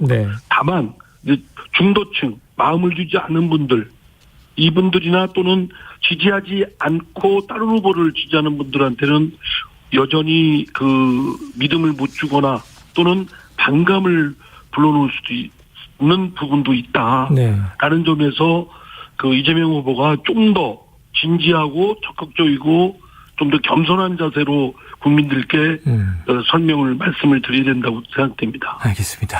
아이고 시간이 너무 아쉽네요. 마지막 질문이 될 것 같은데 의원님 외통위원이셔서 지금 안타까운 게 저희도 계속 대장동 국감, 고발 사주 국감 이 얘기만 하고 있는데 지금 이 외통위 사안들이 매우 중요한 시점 아니겠습니까? 예, 그렇습니다. 성김비 국무부 특별대표가 이번 주말에 방한을 한다고 하고요. 또 문 대통령이 제안한 종전선언도 논의한다고 하고요. 한미 양국은 종전선언 또 이제 대북과의 소통에 상당히 좀 이 속도를 내고 있는 것 같은데 북한은 또 계속 미사일 쏘고 있단 말이죠. 지금 미국의 종전선언에 관한 입장 어떻게 좀 관망하고 계세요? 종전보다 이제 매우 한국 정부가 이해를 구하는 노력을 많이 해서 지금 한미 간에는 종전선언과 관련된 문안 작성 협의까지 지금 하고 있다는 전언을 들었습니다. 그래서 이것이 성사가 되도록 더욱 노력을 해야 될 거라고 생각되고요. 물론 종전선언만으로 모든 게 해결되지는 않지만 하나의 시발점, 첫걸음 또는 하나의 모멘텀이 될 수 있는 돌파구가 될 수 있는 부분이기 때문에 이런 걸 통해서 북미 대화가 잘 되고 남북관계도 풀리고 그러면 상당한 좀 진전이 있을 거로 기대됩니다. 자, 그런데 이제 또 이 통일부 이인영 장관 이게 엊그제 국감에서 미 국무부가 북한의 코로나19 백신을 지원하기 위해 노력하고 있다. 이것도 좀 실현되리라고 보십니까? 저는 이거는 이제 인류 보편의 책무에 관한 것이기 때문에 인도적 차원에서요. 인도적 차원에서 당연히 그건 바람직한 조치라고 생각되고요. 북한이 좀 더 전향적으로 미국의 그런 적극적인 자세 또 대한민국 정부의 적극적인 이런 대화의 손짓에 대해서 화답을 좀 했으면 좋겠습니다. 알겠습니다. 자, 의원님 또 혹시 언제든 반론 있으시면요. 스튜디오에 나오셔가지고요. 저희가 패널하고 직접 토론하게 해드릴게요. 반론할 기회가 아니라 많이 출연을 시켜주실 기회가 있으면 좋겠습니다. 이 외통위 사안 저희가 관심 많습니다. 오늘 말씀 고맙습니다, 의원님. 예, 감사합니다. 지금까지 이상민 더불어민주당 의원이었습니다.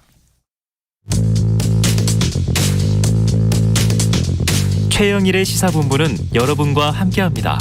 짧은 문자 50원, 긴 문자 100원이 드는 샵 9730. 라디오 어플 콩과 유튜브는 무료로 참여하실 수 있습니다.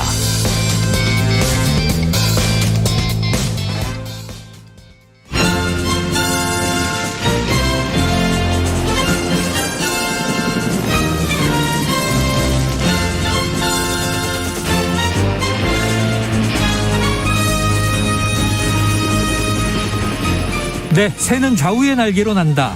매주 수요일에는요, 보수의 시각을 들어보는 진격의 보수 시간이 있습니다. 자, 매주 야당의 중진 의원을 만나보고 있는데요. 오늘 또 큰 인물이 한 분 스튜디오에 오셨네요. 이혜훈 전 의원이십니다. 어서 오세요. 네, 반갑습니다. 불러주셔서 감사합니다. 아유, 자주 나오셔야 됩니다. 네. 왜냐하면 이제 항상 합리적인 보수로 평가를 받고 계시잖아요. 아유, 영광입니다. 정책 통이시고. 감사합니다. 자, 오늘 좀 이제 의미 있는 얘기들을 많이 듣고자 하고요. 그동안은 어떻게 지내셨어요? 그냥 푹 쉬었어요. 제일 부러운 네. 일상인데요. 자, 이 속사포 말투로 시원한 말씀을 하신다. 별명 해미넴. 오늘도 이제 진격의 해미넴을 기대해 보면서 자, 인터넷 바닥 민심 수집가 헬마우스 임경민 작가가 또 진행을 도와주기 위해 나오셨습니다. 어서 오세요. 안녕하세요. 해미넴하고는 제가 오늘 상성이 잘 맞을 것 같습니다. 그래요? 네. 래퍼? 그럼요. 그러면 어떤 래퍼를 지향하세요? 저는 이제 헬마우스니까요. 네. 네. 주댕이 터는 걸로는 자, 그럼 천당과 지옥을 함께 보도록 하죠. 자, 보수의 품격을 몇 가지 키워드로 정리해봤습니다. 보수의 품격. 첫 번째, 바로 이 이혜훈 전 의원에게 이제 듣는 건데, 첫 번째 주자는 윤석열 국민의힘 대선 경선 후보입니다. 지금 아까도 잠깐 다뤘는데요. 부산 해운대갑 당협위원회 사무실의 발언이 논란이 되고 있는데, 네. 듣고 와서 의견 듣겠습니다. 네. 전두환 대통령이 군사 쿠데타와 그 5.18만 빼면 잘못한 부분이 이제 그런 부분이 있지만 그야말로 정치는 잘했다고 얘기하는 분들이 많습니다. 그거는 호남 분들도 그런 얘기 하시는 분들이 꽤 있어요.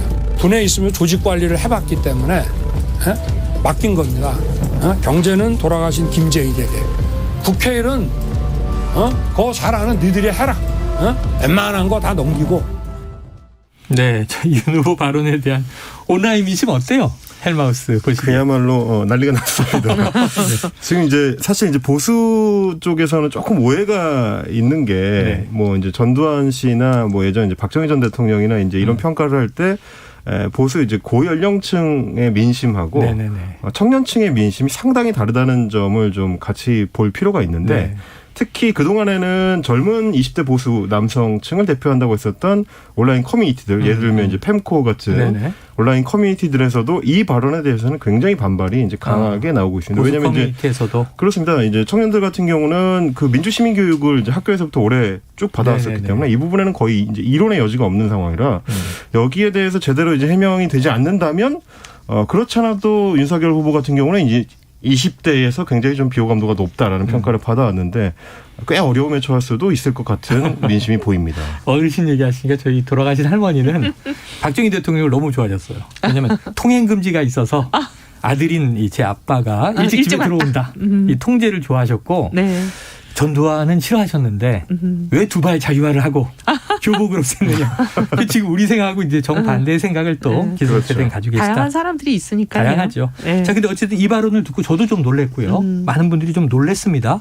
혹시 이 의원님은 어떻게 들으셨어요? 어제 이렇게 육성으로 들었으면 좀 덜 놀랐을 텐데 뉴스가 굉장히 기사로. 자극적으로 뭐 전두환 칭찬했다는 뉴스가 나니까 그럴 리가 없는데 옛날에 학생 때 그 어복하던 시절 전두환 시절에 저희도 학교를 다녔지만 말 한마디라도 약간 부정적으로 벌써 잡혀가거든요. 그런 시절에 모의 재판에서 전두환에게 무기징역을 구형했던 걸로 저는 기억하는데 사형이라고 또 이렇게 그래서 사형이든 무기징역이든 어쨌든 극형이잖아요. 극형을 구형했던 분이 전두환을 칭찬할 리가 없는데 제가 전두환 전 대통령 제가 호칭 없이 얘기해서 죄송합니다. 어쨌든 전 대통령을 그렇게 칭찬했을 리가 없는데 하고 이제 뉴스를 자세히 들어가서 찾아보니까 이제 5.18하고 쿠데타 이건 정말 잘못됐다라고 분명히 얘기를 하고 그때 마치 이제 뉴스들은 마치 5.18가 쿠데타를 찬양한 것처럼 그렇게 미화한 것처럼 그리고 방송에 나와서 얘기하시는 패널들도 그렇게 기정사실화해서 얘기를 많이 하시더라고요. 근데 그건 아니라는 거는 좀 분명히 하고 갔으면 좋겠습니다. 근데 본인이 전두환 대통령이 나는 군인이고 잘 모르니 경제다 뭐다 이런 전문가가 필요한 국정 운영은 전문가에게 정권을 주고 맡긴다. 그래서 뭐 김재익 씨 뭐 경제 대통령 그런 얘기 있었던 것처럼 그런 방식이 좋아 보여서 그런 방식으로 하겠다. 이런 뜻을 얘기하다가 이렇게 막 일이 커진 것 같아요. 그래요. 근데 뒤에 이 호남에서도 뭐 잘했다는 분들이 많다든가. 많다라기보다 있다. 예. 그러면은 호남 외 지역에는 많다. 호남 분들도 다양하시니까 네. 그런 얘기를 하시는 분도 있고 아니, 뭐 또 아닌 호남에도 분도 보수도 있고. 계시고. 예, 네. 그러지 않겠어요. 근데 저는 군사 쿠데타와 5.18을 빼면 전두환 씨가 대통령이 안 됐을 거 아니에요. 무력으로 된 거니까. 그 이후의 전제가 성립 안 하는데. 자, 오늘 아침에 또 윤석열 후보 측에서 항상 그렇듯이 실언, 망언 논란이 되면 이제 해명문을 내죠. 네. 해명문 어떻게 나왔습니까? 해명문은 지금 이제 이해운 전 의원님께서 지적해 주신 대로 이제 비슷한 내용으로 나왔습니다. 네네. 그러니까 이제 전두환 군사 독재 시절에도 김재익 당시 청와대 경제수석을 중심으로 해서 전권을 위임해서 이제 역량을 펼칠 수 있게 했던 거 이제 그 부분을 예로 들다 보니까 이런 얘기가 나온 것이다라는 해명인데요. 사실 이게 이제 항상 소위 말하는 이제 윤석열 후보의 이제 실언이 나올 때마다 비슷한 패턴이 지금 자꾸 이제 반복이 되고 있습니다. 후보가 발언을 하고 그게 논란이 되면 캠프에서 나와서 그런 의도가 아니었다. 이제 이런 식의 이제 평가가 나오고 있는데 지금 좀 전에 이제 진행자께서 짚어주신 것처럼 정의당이 오늘 내놓은 논평이 아주 재밌습니다. 이완용이 나라 팔아먹은 것 빼고는 정치를 잘했다라고 하면 되겠냐.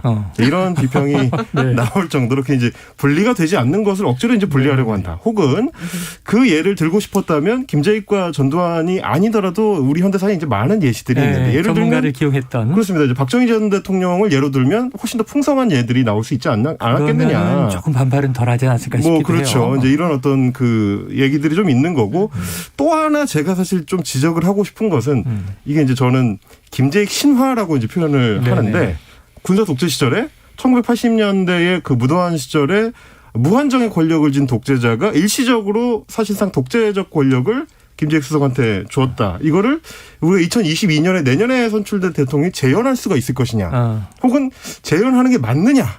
이 의문은 좀 들어요. 뭐 누구보다도 청와대에서 이제 계셔보고 뭐 그러셔서 잘 아시겠지만 사실 권력 내부에서도 이 토론이 이루어지고 이제 서로 견제가 작동하지 않습니까? 국정상황실장이 다른 의견을 갖고 있고 경제수석도 다른 의견을 갖고 있고 기재부 장관도 다른 의견을 갖고 있고 그 이제 토론과 논쟁을 통해서 결정해 나가는 게 현대 대한민국인데 그걸 건너뛰어서 경제 대통령을 줘서 그 사람 정권을 가지고 움직이게 한다는 게 지금의 대통령제에 부합하는 인식이냐라는 의문도 좀 있는 것 같습니다. 몇 가지 여론의 문제 제기를 이제 정리해 주신 거고요. 그렇습니다. 자, 이해운 의원님. 저는 그런 생각이 들어요. 제가 이제 경제를 좀 공부하고 고민이 많다 보니까 경제 전문가시죠. 이제 경제에 적용되는 게 다른 분야에도 적용되지 않겠느냐 그렇게 생각하는데 지금 얘기하는 게 누구 한 사람이 1인 천하가 돼서 그 사람이 정권을 갖고 모든 걸 다 결정하고 다른 사람은 입도 떼지 마라 그런 시스템을 말하는 게 아니라 대통령이 만기 칠람하면서 최근에 우리가 그런 대통령 겪었잖아요. 본인 전공 분야도 아닌데 깨알같이 적어가지고 막 만기 칠람하면서 이래라 저래라 계속 개입하니까 전문가들이 끌고 가는 국정 운영이 상당히 훼손됐었잖아요. 그런 훼손은 나는 안 하겠다. 만기 칠람하지 않겠다. 이 얘기였던 것 같아요. 그래서 전문가들로 기용된 사람이 자기 능력과 기량을 충분히 발휘할 수 있는 그런 시스템을 만들겠다. 이렇게 이제 해명에도 그렇게 썼더라고요. 그래서 그 얘기가 어떻게 보면 여러 가지 오해를 낳는 것 같습니다. 자, 이 파장이 또 어디까지 가는지 한번 지켜볼 제목이 있는데 자, 지금 보수의 품격을 한 수 가르치기 위하여 우리가 이 의원님 모셨으니까 우리 보수가 더 풍요로워지고 품격이 높아져야 되잖아요. 자, 그럼 지금 윤석열 후보의 발언 논란, 전두환 발언 논란 좀 이 보수의 품격을 위해서 해법을 주신다면 예를 가능하면 좀 덜 들었으면 하는 생각이 예를 덜 들었으면 좋겠다. 왜냐하면 예를 들다가 지금 다 사고가 생긴 거거든요. 예시가 문제다. 그러니까 얘가 우리가 이제 뭐 술자리 밥자리에서 하는 예와 그냥 국민들 앞에 말씀을 드릴 때는 나는 이렇게 하겠습니다. 그렇게만 말씀을 하시면 사고가 거의 반의 반으로 줄 것 같아요. 아유, 가셔야 되겠네요. 지금 이게 김경진 특보는 이 전에 국민의당 의원으로 이게 광주에 국회의원이셨단 말이에요. 광주에 가서 사과하도록 하겠다, 건의하겠다 이런 입장을 냈는데 사과를 받아들일까요? 조금 보죠, 뭐. 지켜보고 어떻게 되는지 한번 좀 보시죠. 뭐. 좋습니다. 자, 이 두 번째 한번 가보죠. 이 진격의 보수, 오늘 이제 보수의 품격 특집으로 가고 있는데요. 자, 지금 이제 김웅 의원 얘기입니다. 어제 마침 조성은 씨가 이 자리에 나와서 지금 이제 녹취를 푼 어제 또 MBC에서 보도가 되기도 했고요. 밤에 17분가량 되는데 그 내용 잠깐 들어보고 와서 이야기 나누겠습니다. 고발장 초안을 저희가 만들어서 일단 보내드릴게요. 이 정도 보내고 나면 검찰에서 알아서 수사해준다. 고발장 만약 가신다 그러면 그쪽에다 이야기를 해놓을게요. 그래서 요 고발장 요건 관련해가지고 저는 쏙 네. 네, 어제 제일 화제가 된 게 이제 이 통화 내용에 윤석열이라는 이름이 과연 거론됐느냐 아니냐. 몇 주 전에 이게 처음 보도될 때는 어떤 매체는 윤석열이라는 이름이 있다. 어떤 매체는 확인되지 않았다. 근데 이제 확실하게 나오긴 했는데 3번 나왔다면서요? 어제 조성은 씨가 여기 와서 한 번만 나왔겠습니까? 하고 갔거든요. 근데 이제 밤에 프로그램엔 3번이다. 자, 윤석열 후보 측에서는요. 오히려 무관하다는 사실이 더 명백해졌다. 자, 이렇게 주장을 했는데 이 의원님 어떻게 보셨습니까? 근데 이제 윤석열 이름이 언급됐다는 거 가지고 윤석열과 관련이 있다. 이렇게 하는 거는 굉장히 과도하고 그건 이제 부당한 것 같아요. 조성원 씨도 어제 얘기하는 거 보면은 제가 그 해필이면 우리 최영일 본부장님 하시는 이 시사본부를 들었거든요. 감사합니다. 근데 이제 본인이 그렇게 얘기하면서 묘한 뉘앙스가 관련이 있다는 게 나온다라는 듯한 뉘앙스였어요. 근데 그렇게 하시는 건 너무 과도한 정치 공세라고 보고 이분이 이제 이 여러 가지 일을 공익 제보라기보다는 정치 공세를 하려고 터뜨렸다는 게 그런 데서도 묻어나더라고요. 근데 이제 예를 들면 이런 거예요.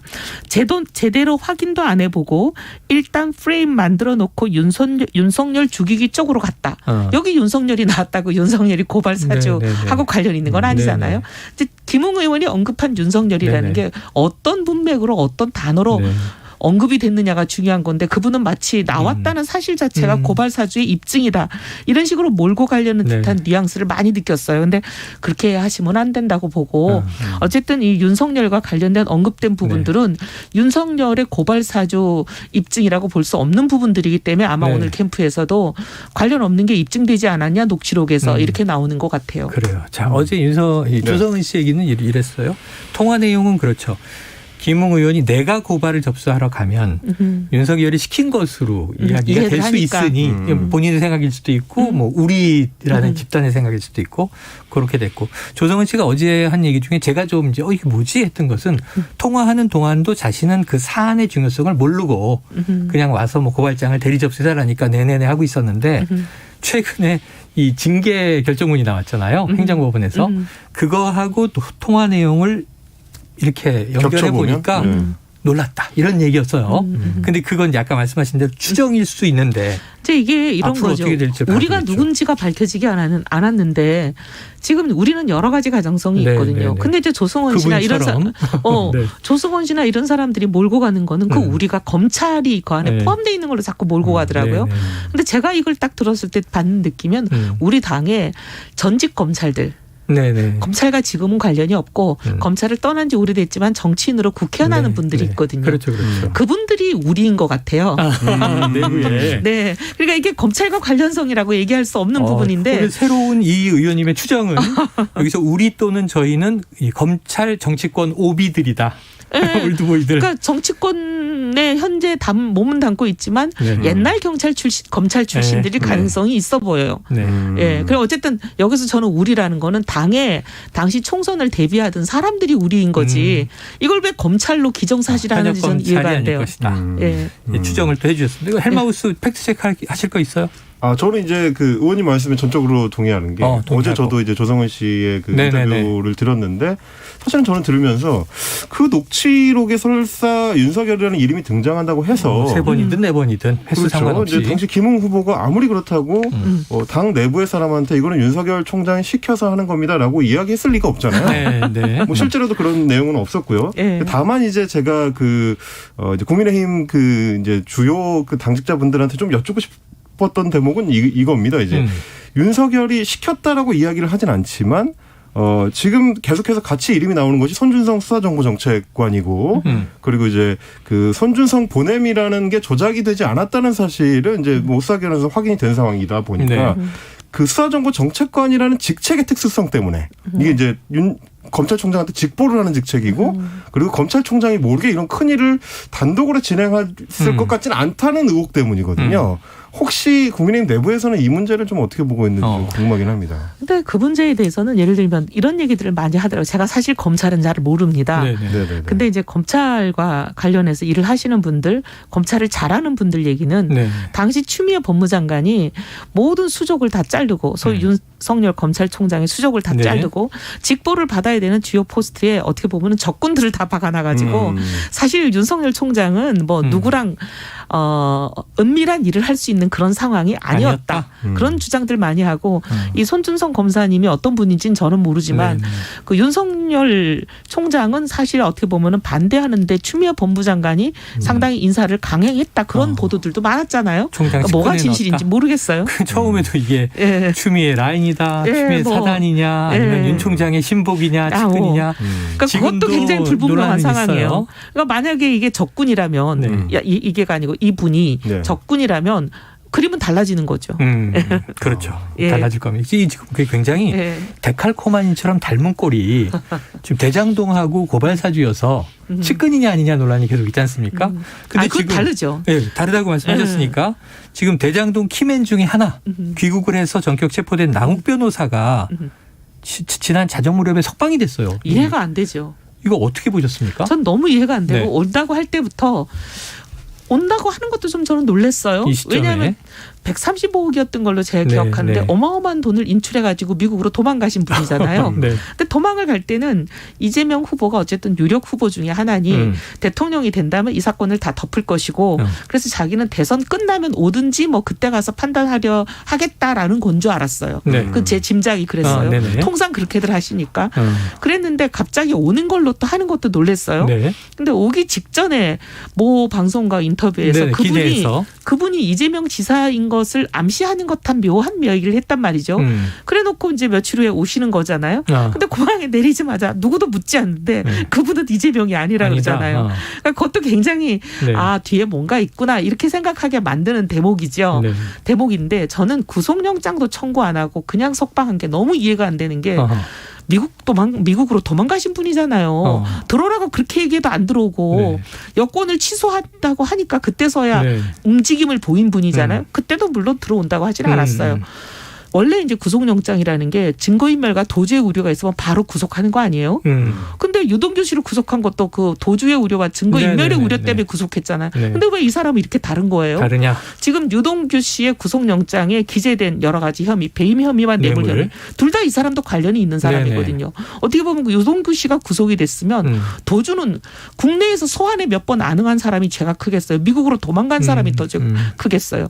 어떻게 보면 유동규 씨가 굉장히 억울할 것 같아요.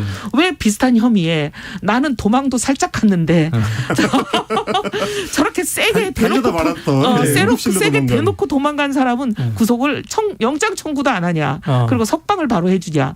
아마 유동규 씨가 저는 제일 억울할 것 같아요. 그러니까 뇌물을 받은 유동규 전 기획고무장은 구속이 됐고 적부심도 이제 기각이 됐고 구속이 유지가 됐는데 지금 이 국내의 김만배 최대 주주 미국에서 들어온 남욱 변호사 이 두 사람은 지금 이제 구속이 안 되고 있는 상황입니다. 자, 그래서 저희 작가가 굉장히 흥미로워한 게 이 의원님이 검찰이 바람보다 빨리 누워요 이런 얘기를 하셨다 그러는데 어떤 뜻입니까? 바람이 불기 전에 눕는다 그랬죠. 바람이 불기도 전에. 불꽃처럼 보이면 불기도 전에 누워버리는 게. 바람이 부는데 제일 먼저 눕는 게 아니라 불기도 전에. 불기도 전에 눕는 그런 조직들이 있죠. 권력의 눈치 보기 없어져야 한다. 자, 이 세 번째 보수의 품격 국감장으로 가봅니다. 행안위 국감 참 국민들 비판이 많았어요.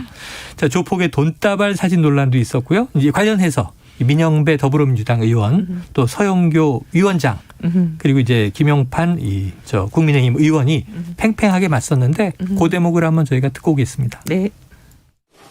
지금 국감장을 이렇게 더럽힌 민영배 의원님, 김용판 의원이 더더구나 의사진행 발언이니까 경찰을 다루는 이 국감장에 있을 자격이 없다. 따라서 사보임을 해야 된다. 국감장에 조폭과 결탁해서 누가 도대체 김용판 의원에게 이런 자료를 제공했는지 배우를 밝히고 김도읍 의원님, 박찬대 의원님, 박한수 의원님 조용히 하세요. 자, 이제 김도읍 의원님 좀 가만히 계세요. 위원장은 좀 중립적으로 하세요. 중립적으로 하려고 지금 하잖아요. 김용판 김영환 의원님 말씀하시고 정리하겠습니다. 예. 손바닥으로 하늘을 가릴 수는 없다. 실체는 명백하다.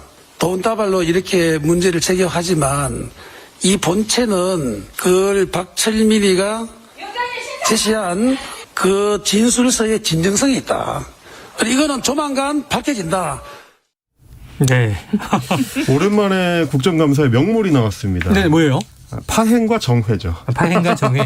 그리고 저는 제일 국민들이 싫어하는 게 내용이 어떻든 고성이라고 생각하는데 언성이 높아지면 이게 TV 라디오로 들으면서도 신경이 곤두서거든요. 짜증나고. 근데 드디어 또 고성이 나와서 서로 삿대질도 오랜만인가요? 이번 국감에는 저렇게까지는 좀 없었던 것 같은데. 최근에는 그럼 국회가 좀 진전하고 있네요. 이 의원님 이제 관록 있는 네. 중진 의원이시고 지금은 잠시 쉬고 계십니다만 어떻게 보셨어요? 일단 양쪽이 제가 보기에 피장파장 같아요. 피장파장이다. 네. 근데 이제 이재명 지사가 네.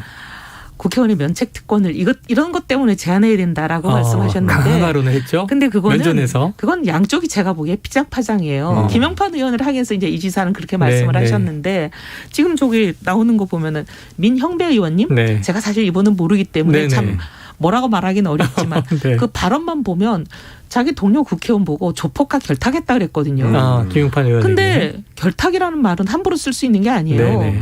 그러면 양심 선언하는 사람들, 네네. 특히 공익 제보자들에게 네. 제보를 받는 거를 결탁이라고 얘기를 해버리면 최순실 국정농단 청문회에서 민주당 의원님들 그 최순실 측근들로부터 다 네. 제보 받으신 거 다 최순실가 결탁한 건가요? 네. 아니잖아요. 근데 이렇게 막 얘기하는 거는 제가 보기에 양쪽이 지금 네. 제가 보기에는 거의 도토리 네. 키재기가 아닌가. 도토리 키재기 표현을 좀 절제하셨습니다. 역시 네. 품격을 얘기하시기 때문에 피장파장 정도로 하셨는데 도낀 객긴 워낙에 또 국정감사 경험이 많으시니까 네. 사실 저는 저도 18대 국회 때 이제 국회에서 보좌진으로 일을 했었는데 그러셨나요? 예. 국정감사를 할 때 이제 그 자료 준비를 한다는 거는 굉장히 좀 공을 많이 들이고 검증도 많이 하고 전문가들 의견도 많이 듣고 하는 자리로 저는 이제 그렇게 배우고 이제 했었는데 그 사진 사건 같은 경우는 사실 조금만 꼼꼼하게 사진을 들여다보면 거기에 좀 묘한 그 명함 같은 게 돈뭉치 위에 올려져 있다든지.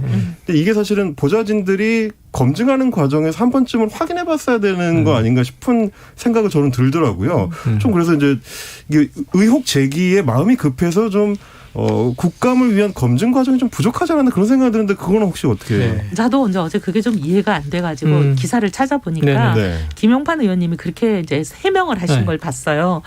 모 변호사님 굉장히 가깝고 신뢰하는 어떤 오래된 관계가 있는 변호사님이 이제 이 증거를 가져오셨다는 거예요.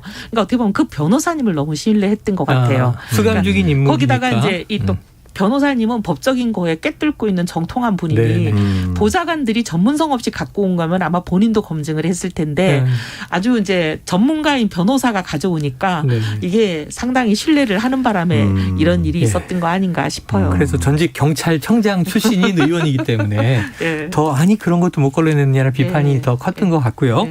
자, 어쨌든 조금 전에 들은 목소리의 해명은 돈다발 사진이 설사 이게 좀 가짜 정보라 하더라도 자필 진술서의 진정성은 있다. 그러니까 이 내용은 사실일 것이라는 주장은 굽히지 않고 있어요. 그건 이제 사실 또 더 길게 봐야 될 것 같습니다.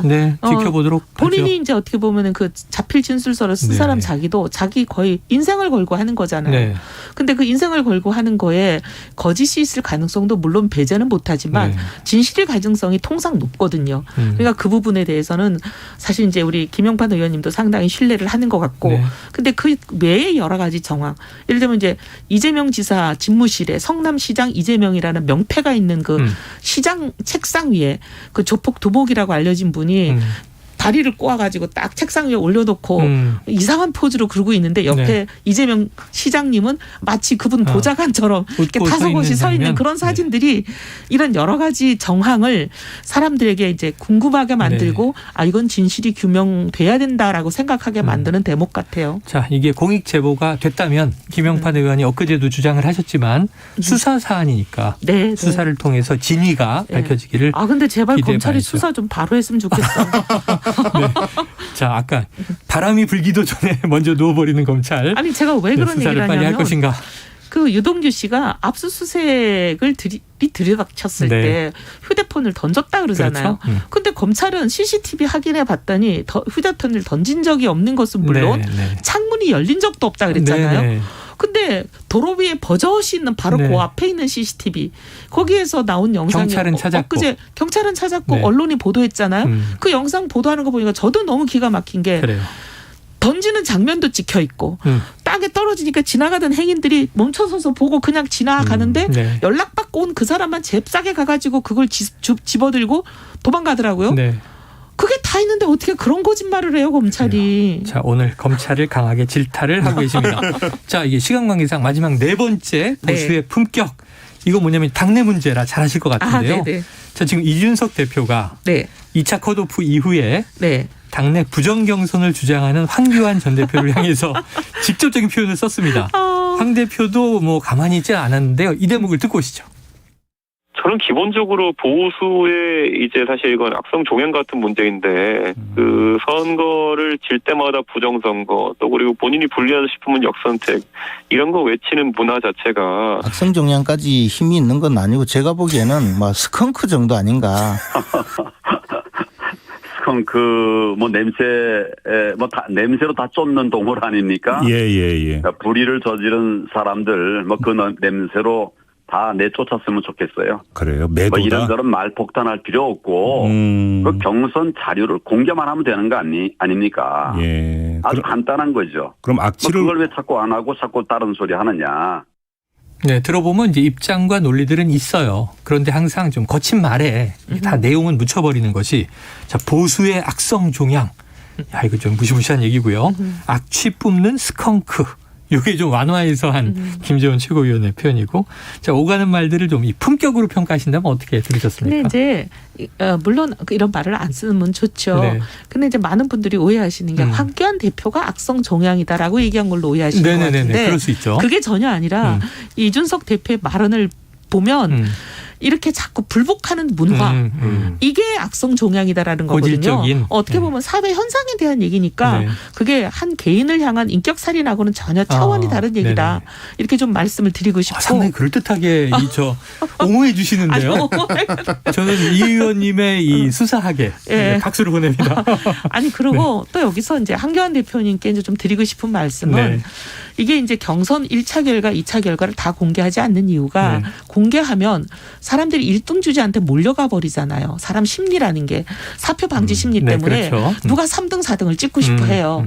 그러니까 이제 경선이 완전히 끝나기 전까지는 그런 걸 좀 자제하게 하자라는 의미에서 순위와 점수를 발표를 안 하는 거거든요. 그런데 자꾸 공개하라 그러시면 거기다가 누가 봐도 황교안 대표님 혼자 말고는 경선이 부정 경선이었다고 동의하는 사람이 없습니다. 근데 이제 본인 혼자 생각 때문에 내가 억울하다, 내가 받아들이지 못하겠다 때문에 자꾸 그렇게 당의 경선을 흔드는 발언을 하시니까 유감이죠.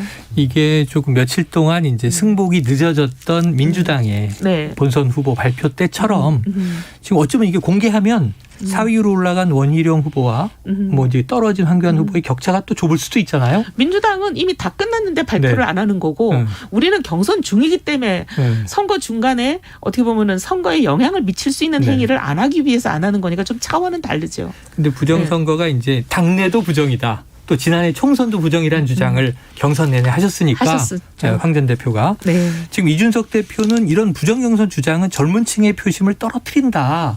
답답하다 이런 얘기를 하고 있는데 해당 행위에 준한다. 근데 어떻게 보세요? 직접 기성세대 만나보면 부정 얘기를 또 하는 분들이 계세요. 보수 지지자 중에. 보수 지지자 중에 이제 계시는데 근데 그분들은 이제 이런 발언에 의해서 영향을 받지 않아요. 이미 확고한 지지를 결정하고 계시기 때문에. 근데 이제 2030, 40 특히 이제 젊은 층들은 지금 굉장히 가변적이잖아요. 지지가. 이런 말 한마디에 그냥 다 나가버릴 수 있으니까 이준석 대표가 걱정하는 게 아닌가. 알겠습니다. 다음에 또 기회 되시면 진격의 보수에 나오셔서 보수의 품격 시리즈를 계속 해주셔야 될 것 같습니다. 오늘 말씀 너무 고맙습니다. 감사합니다. 예, 지금까지 이혜훈 전 의원과 임경빈 작가가 함께 진격의 보수 이야기 나눠봤습니다. Splish splash, I was taking a bath. Long about a Saturday night. Yeah. 점심 먹고 유쾌한 시사 디저트 한 입. 최영일의 시사본부. Well, I stepped out to 네, 시사본부 매일 이 시간 청취자 본부장님들께 드리는 깜짝 간식 선물 오늘도 준비돼 있죠. 오늘은요, 김치가 들어간 뚜껑이 큰 컵라면. 그럼 뭔지 아시겠죠? 자, 이 코너 들으시면서 문자로 의견 보내주시는 청취자분들께 쏘겠습니다. 짧은 문자 50원, 긴 문자 100원이 드는 샵 9730으로 보내주세요. 자, 사건 본부 본격적으로 들어가 보죠. 주간 사건 사고 소식을 분석하는 배상훈의 사건 본부. 배상훈 프로파일러 나와 계십니다. 어서 오세요. 안녕하세요. 전 서울경찰청 범죄심리 분석관. 자, 이분 앞에서 제가 뭐 내밀 번데기 앞에서 주름 잡는다 그러나요? 사설 탐정 자격증을 2018년에 하나 땄는데 이 탐정 자격증의 전망이 좀 어떻습니까? 먹고 살 수 있을까요? 아니요. 최평론가님은 KBS에 뼈를 묻으셔야죠. 아니, 방송에서 은퇴하게 되면 탐정사무소를 차릴 수 있냐고요? 지금은 안 됩니다. 네. 왜냐하면은 아직 법이 통과되지 않았고 그렇죠. 조만간 통과되면은 최평론님께서도 그 활동을 하실 수 있을 겁니다. 네. 통과된 후에. 예, 저는 배 소장님 교수로 들어갈래요. 셜록 하시면 좀 왓슨하고. 예. 자, 오늘 좀 암울한 사건입니다. 10대들의 보험 설계 살인. 야, 이게 좀 등장인물이 많고 복잡해서요. 이게 좀 헷갈릴 수 있기 때문에 먼저 10대 범죄, 보험금 사기. 이게 뭐냐. 이거부터 좀 한번 설명해 주셔야 될 것 같아요. 예, 9일 날 밤에 전라도 화순에서 벌어진 일인데요. 네. 펜션에서 연인이 이제 거기 놀러 갔는데 여성분한테 이제 50일 이벤트를 한다고 네. 바깥 나가서 이제 선물을 한번 찾아보라고 이렇게 얘기를 했나 봅니다. 보물찾기처럼. 예, 남자친구가. 근데 거기 나가서 찾으려고 하니까 거기에 누군가 어떤 괴한이 흉기로 이 여성분을 공격을 했고 다행히 여성분이 도망쳐 나와서 이 펜션 주인이 신고를 해갖고 결국은 이제 밝혀진 것이 이 관련된 게 남자친구가 주범이고 공범들이 또 있더라. 밖에서 사건입니다. 잠복하고 있다가 예. 남친이 50일이라고 내보내면 뭔가 가해를 할. 예. 근데 그 전에 이미 이 여자분한테 보험금 5억을 받을 수 있는 보험을 들어놨고. 그러면은 수혜자는 남친이 이 여자분 몰래 이 결혼신고, 혼인신고를 하면서 수혜자를 자신한테 하는. 치밀하게 이루어졌군요. 근데 그게 가능한 것은 이 19세의 이 박 씨라는 사람이 보험 설계사였기 때문에 이 모든 보험 사기 범죄가 가능했다. 야, 이제 19세니까 이제 성인이고요. 아니, 그 보험 설계사는 미성년자도 받을 수 있습니다. 그래요? 예. 우리나라의 제도가 그렇습니다. 예. 이게 새로운 사실을 많이 알게 되네요. 19세의 남친이 범인인데, 진범이고 주범인데 이 혼인 신고도 여성 몰래 하고 또 여성 몰래 고액의 보험금도 드러났고. 그리고 수익자도 자기한테. 수익자는 자기고. 그리고 살해 계획을 짰고 공범들도 동원이 됐다. 공범들이 고등학교 동창이요. 야, 근데 이 50일 기념이면 2달 반 정도 사귄 거잖아요. 예. 그 이전에 이미 두 달도 안 됐네. 50일이니까. 그래서 이건 사귄 것이 아니라 피해자를 물색한 후에 그 피해자를 점 찍은 후에 가짜로 사귀어서 공격할 계획을 이전부터 작정했다라고 밝혀졌습니다. 그러니까 이건 사귄 남친 여친 사이라기보다는 상대를 피해자를 물색을 해서 골라서 이제 접근을 했다. 자, 50일 기념 이벤트에 나간 피해자 여성 정말 죽을 뻔했는데 다행히 미수여서 도망쳤다고 말씀하셨으니까 생명에 지장이 있거나 한 건 아닙니까? 예. 그래도 심리적인 트라우마가 심하게 남겠네요. 그렇죠. 자, 이 여성이 병원에 입원해 있는 상황에서 놀라운 소식을 들었는데 자신에게 흉기를 휘두른 범인의 정체가 바로 이제 남자친구가 사주한 공범이었다는 거죠. 어떤 방식으로 잠복해 있다가 살해를 시도한 거예요? 그러니까 고등학교 친구 둘을 이제 바깥에 한 명은 펜션에 둘이 들어갔고 여자친구한테 이벤트가 있으니 나가서 선물 찾아봐 했는데 여성이 그럼 밤에 혼자 나갔는데 10시 반 정도에 2명의 공범이 잠복해 한 명이 있었습니다. 한 명이. 다른 한 명은 그 모든 공범들을 데리고 도망갈 도주 계획까지 짠 거죠. 네, 차를 가지고. 예, 그렇게 된 거죠. 자, 가해자인 남자친구의 직업이 보험 설계사다. 19세인데 지금 청취자분들 많이 놀라고 계실 거예요. 자, 등장인물이 많아서 이 가해자를 보험 설계사 박 씨 이렇게 이제 언론도 부르고 있는데, 자, 사귀면서 몹쓸 마음을 먹은 것이 아니고 처음부터 범죄를 계획하고 연애를 시작했다. 그럼 이게 어떤 방식으로 이 피해자를 물색을 하고 어떻게 또 접근을 해서 이게 뭐 남자친구 여자친구 관계가 돼야 되는 거 아닙니까 일단? 네. 인적 사항도 빼내고. 보통 우리가 아죠. 랜덤 채팅 앱이라고 해서 거기서 물색을 했다고 합니다. 그리고 처음부터 아주 잘해주면서 호감을 산 후에 이 범행을 했다고 합니다. 네. 자, 19살 어찌 보면은 전도가 유망한 정말 푸른 미래를 가진 청년인데 이게 가청년이죠. 뭐 청소년에서 이제 가청년인데 이렇게 끔찍한 일을 계획했다. 자, 범행 동기에 대해서 나온 얘기가 있나요? 이게 좀 오해하시면 안 될 것 같은데요. 네. 이건 이제 다운표 쳐서 폼나게 외제차 타고 싶어서 폼나게 살고 싶어서 다운표 닫고 이렇게 됩니다. 그러니까 어떻게 보면 철이 없다고 할 수 있는 거고요. 네네. 어떻게 보면은 요 나이 또래의 청소년 범죄자들의 생각 자체가 어떤 뭐 계획성도 없고 네. 폭력성이 극도로 올라가서 내키는 대로. 근데 그러기에는 보험 설계사까지 따고 계획까지 하고 그랬다는 거죠. 이게 섞여 있죠. 야, 청취자 2592님 19세라니 세상이 너무 무섭네요. 혼인신고도 몰래 하다니. 유유해 주셨는데 아마 다 같은 마음이실 것 같습니다. 저희 애도 이 또래인데 어떻게 이런 생각을 우리의 청년들이 했을까 안타깝기도 하고요. 자, 이 사건을 수사하면서 더 놀라운 사실이 하나 튀어나온 것이 이 보험 설계사 박 씨의 범행 처음이 아니었다면서요. 예. 무려 2건 혹은 3건 이상을 지난 바로 5월에 한 거죠. 올해 지난 5월에. 예. 그러니까 거기 또 2명이 등장을 합니다. 거기에는 지금 말씀드린 이 여성을 공격한 그 공범 둘하고는 전혀 다른 2명이 있는데 또 다른 2명이 있는데 그 2명은 그 이전에 이 주범 박 씨와 보험 사기 그러니까 이제 운전보험 사기를 했던 사람들입니다. 네네네. 한 팀이었군요. 한 팀이었죠. 근데 그 중에 하나를 속여서 다른 하나한테 결혼 혼인 신고를 하게 하고 이게 남녀였습니다. 두 사람끼리 한 팀이었던 두 사람끼리 그 중에 여성하고 짜고 남성한테 보험을 들게 한 후에 여성한테 수익자로 만들고 이 남성을 벼랑 끝으로 밀어서 살해할 생각을 하고 있었습니다. 이거는 실행됐나요? 근데 이들이 같은 공범들 아닙니까? 그렇죠. 서로 잘 알겠죠. 서로가 너무 잘하는 겁니다. 저 주범 박 씨가 자기한테 이상하게 잘해주니까 뭐가 이상하다 해서 자기의 보험 기록을 봤더니 자기 보험이 자기 동의도 없이 드러나 있었고 네. 자기 같이 있던 공범이 자기의 부인으로 돼 있는 상태.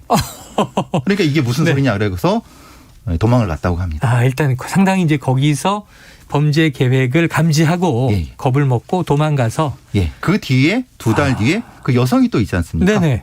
그 여성을 상대로 또 이 박 씨가 또 똑같은 방식으로 이번엔 그 여성을 피해자로 하고 보험 다른 가입시키고. 사람을 가입시키고 다른 사람을 통해서 또 살해하려고 했는데 그것도 역시 이 여성도 눈치가 뻔해니까 또 느낌이 이상하니까 또 도망가고. 그 전에는 똑같은 사건의 공범으로 끌어들였다가 그렇죠. 이번엔 피해자로 또 낙점을 해서 대상자로 삼았으니 결국은 이 박 씨의 범행은 지금까지는 3건이죠. 3건 현재까지 지금 말씀하신 다 미습니다. 첫 번째 남성, 두 번째로는 여성, 그리고 이번엔 새로운 또 자기가 사귄 여자친구. 이게 참 어이없는 얘기가 보험 사기단 안에서 서로 배신을 거듭하고 이걸 아마 영화로 만들면 조금은 코믹해질 수도 있겠다. 너무 엉성하다. 이런 생각이 드는데 자, 여기서 뭐 끝났으면 이 주제가 하나로 끝나지 않았는데 3번째 살인 계획이 또 있었다고 하니까 뭐 혹시 아까 2건 혹은 3건이라 그랬는데 어떤 게 있습니까? 그 이전에 이제 추정하기로는 이게 처음일까? 그러니까 5월이 처음일까? 이제 이 3명이 모이게 된 게 올해만 3건인 거잖아요. 그렇죠. 최근 3건까지. 그런데 이 3명이 모이게 된 게 그 이전에 교통사고 보험 사기로 보험 사기단을 통해서 한 거기 때문에 그 이전에도 분명히 있을 수 있다. 성공은 못했을 수도 있는데 이게 사실은 혹시라도 다른 피해자가 있을까라는 걱정을 그래서 이제 여러 가지로 경찰이 수사를 하고 있는데 다행히 지금까지 3건 정도로 지금 수사된 것 같습니다. 네, 자 저는 이 이야기 오늘 들으면서 아주 오래전이죠. 지존파 사건 생각났는데 젊은이들이 폼나게 살고 싶어서 살인도 서슴지 않는 그러한 이 상황이 벌어지는 걸 보고 개탄을 하실 텐데 자, 이 사건에서 우리가 뭘 좀 얻어야 될까요? 보험은 드는 것 그리고 보험 사기를 너무 쉽게 생각한다는 겁니다. 그렇고 이 일확천금을 꿈꾸는. 그러니까 사실. 이제 일확천금을 얻을 수 있는 게 로또 정도밖에 없는데 확률이 낮으니까 살인계획까지 저지른다. 저지른 거야. 우리 도덕성이 너무 떨어져 있고 보험 관리 부분, 보험 수익 이런 부분들이 전반적으로 한번 살펴봐야 될 것 같습니다. 그래요. 만약 미성년자도 보험 설계사를 할 수 있다. 이런 건 좀 개정이 필요할까요? 그렇죠. 자격은 주는데 그들의 도덕성에 대한 검증은 안 된 거죠. 네. 아유, 캄보디아 만사간의 살인도 기억이 나는데 이것도 다음에 한번 시간이 되면 다뤄봐야 될 것 같네요. 어쨌든 저는 배 소장님 밑에 조수로 들어가겠습니다. 네. 받아주시는 거죠? 예, 받아드리겠습니다. 확답을 받고 오늘 여기서 사건 본부 마무리하죠. 배성훈 프로파일러 감사합니다. 감사합니다. 자, 오늘 뚜껑이 큰 김치 컵라면 쿠폰을 받으실 분들이요. 2583님, 6134님, 5603님, 3298님, 2592님, 6728님 이렇게 6분입니다. 쌀쌀한 날씨에 따끈하게 즐기시고요. 최영일의 시사본부 오늘 준비한 소식 여기까지입니다. 저는 내일 오후 12시 20분에 어김없이 찾아뵙겠습니다. 청취해 주신 여러분 고맙습니다.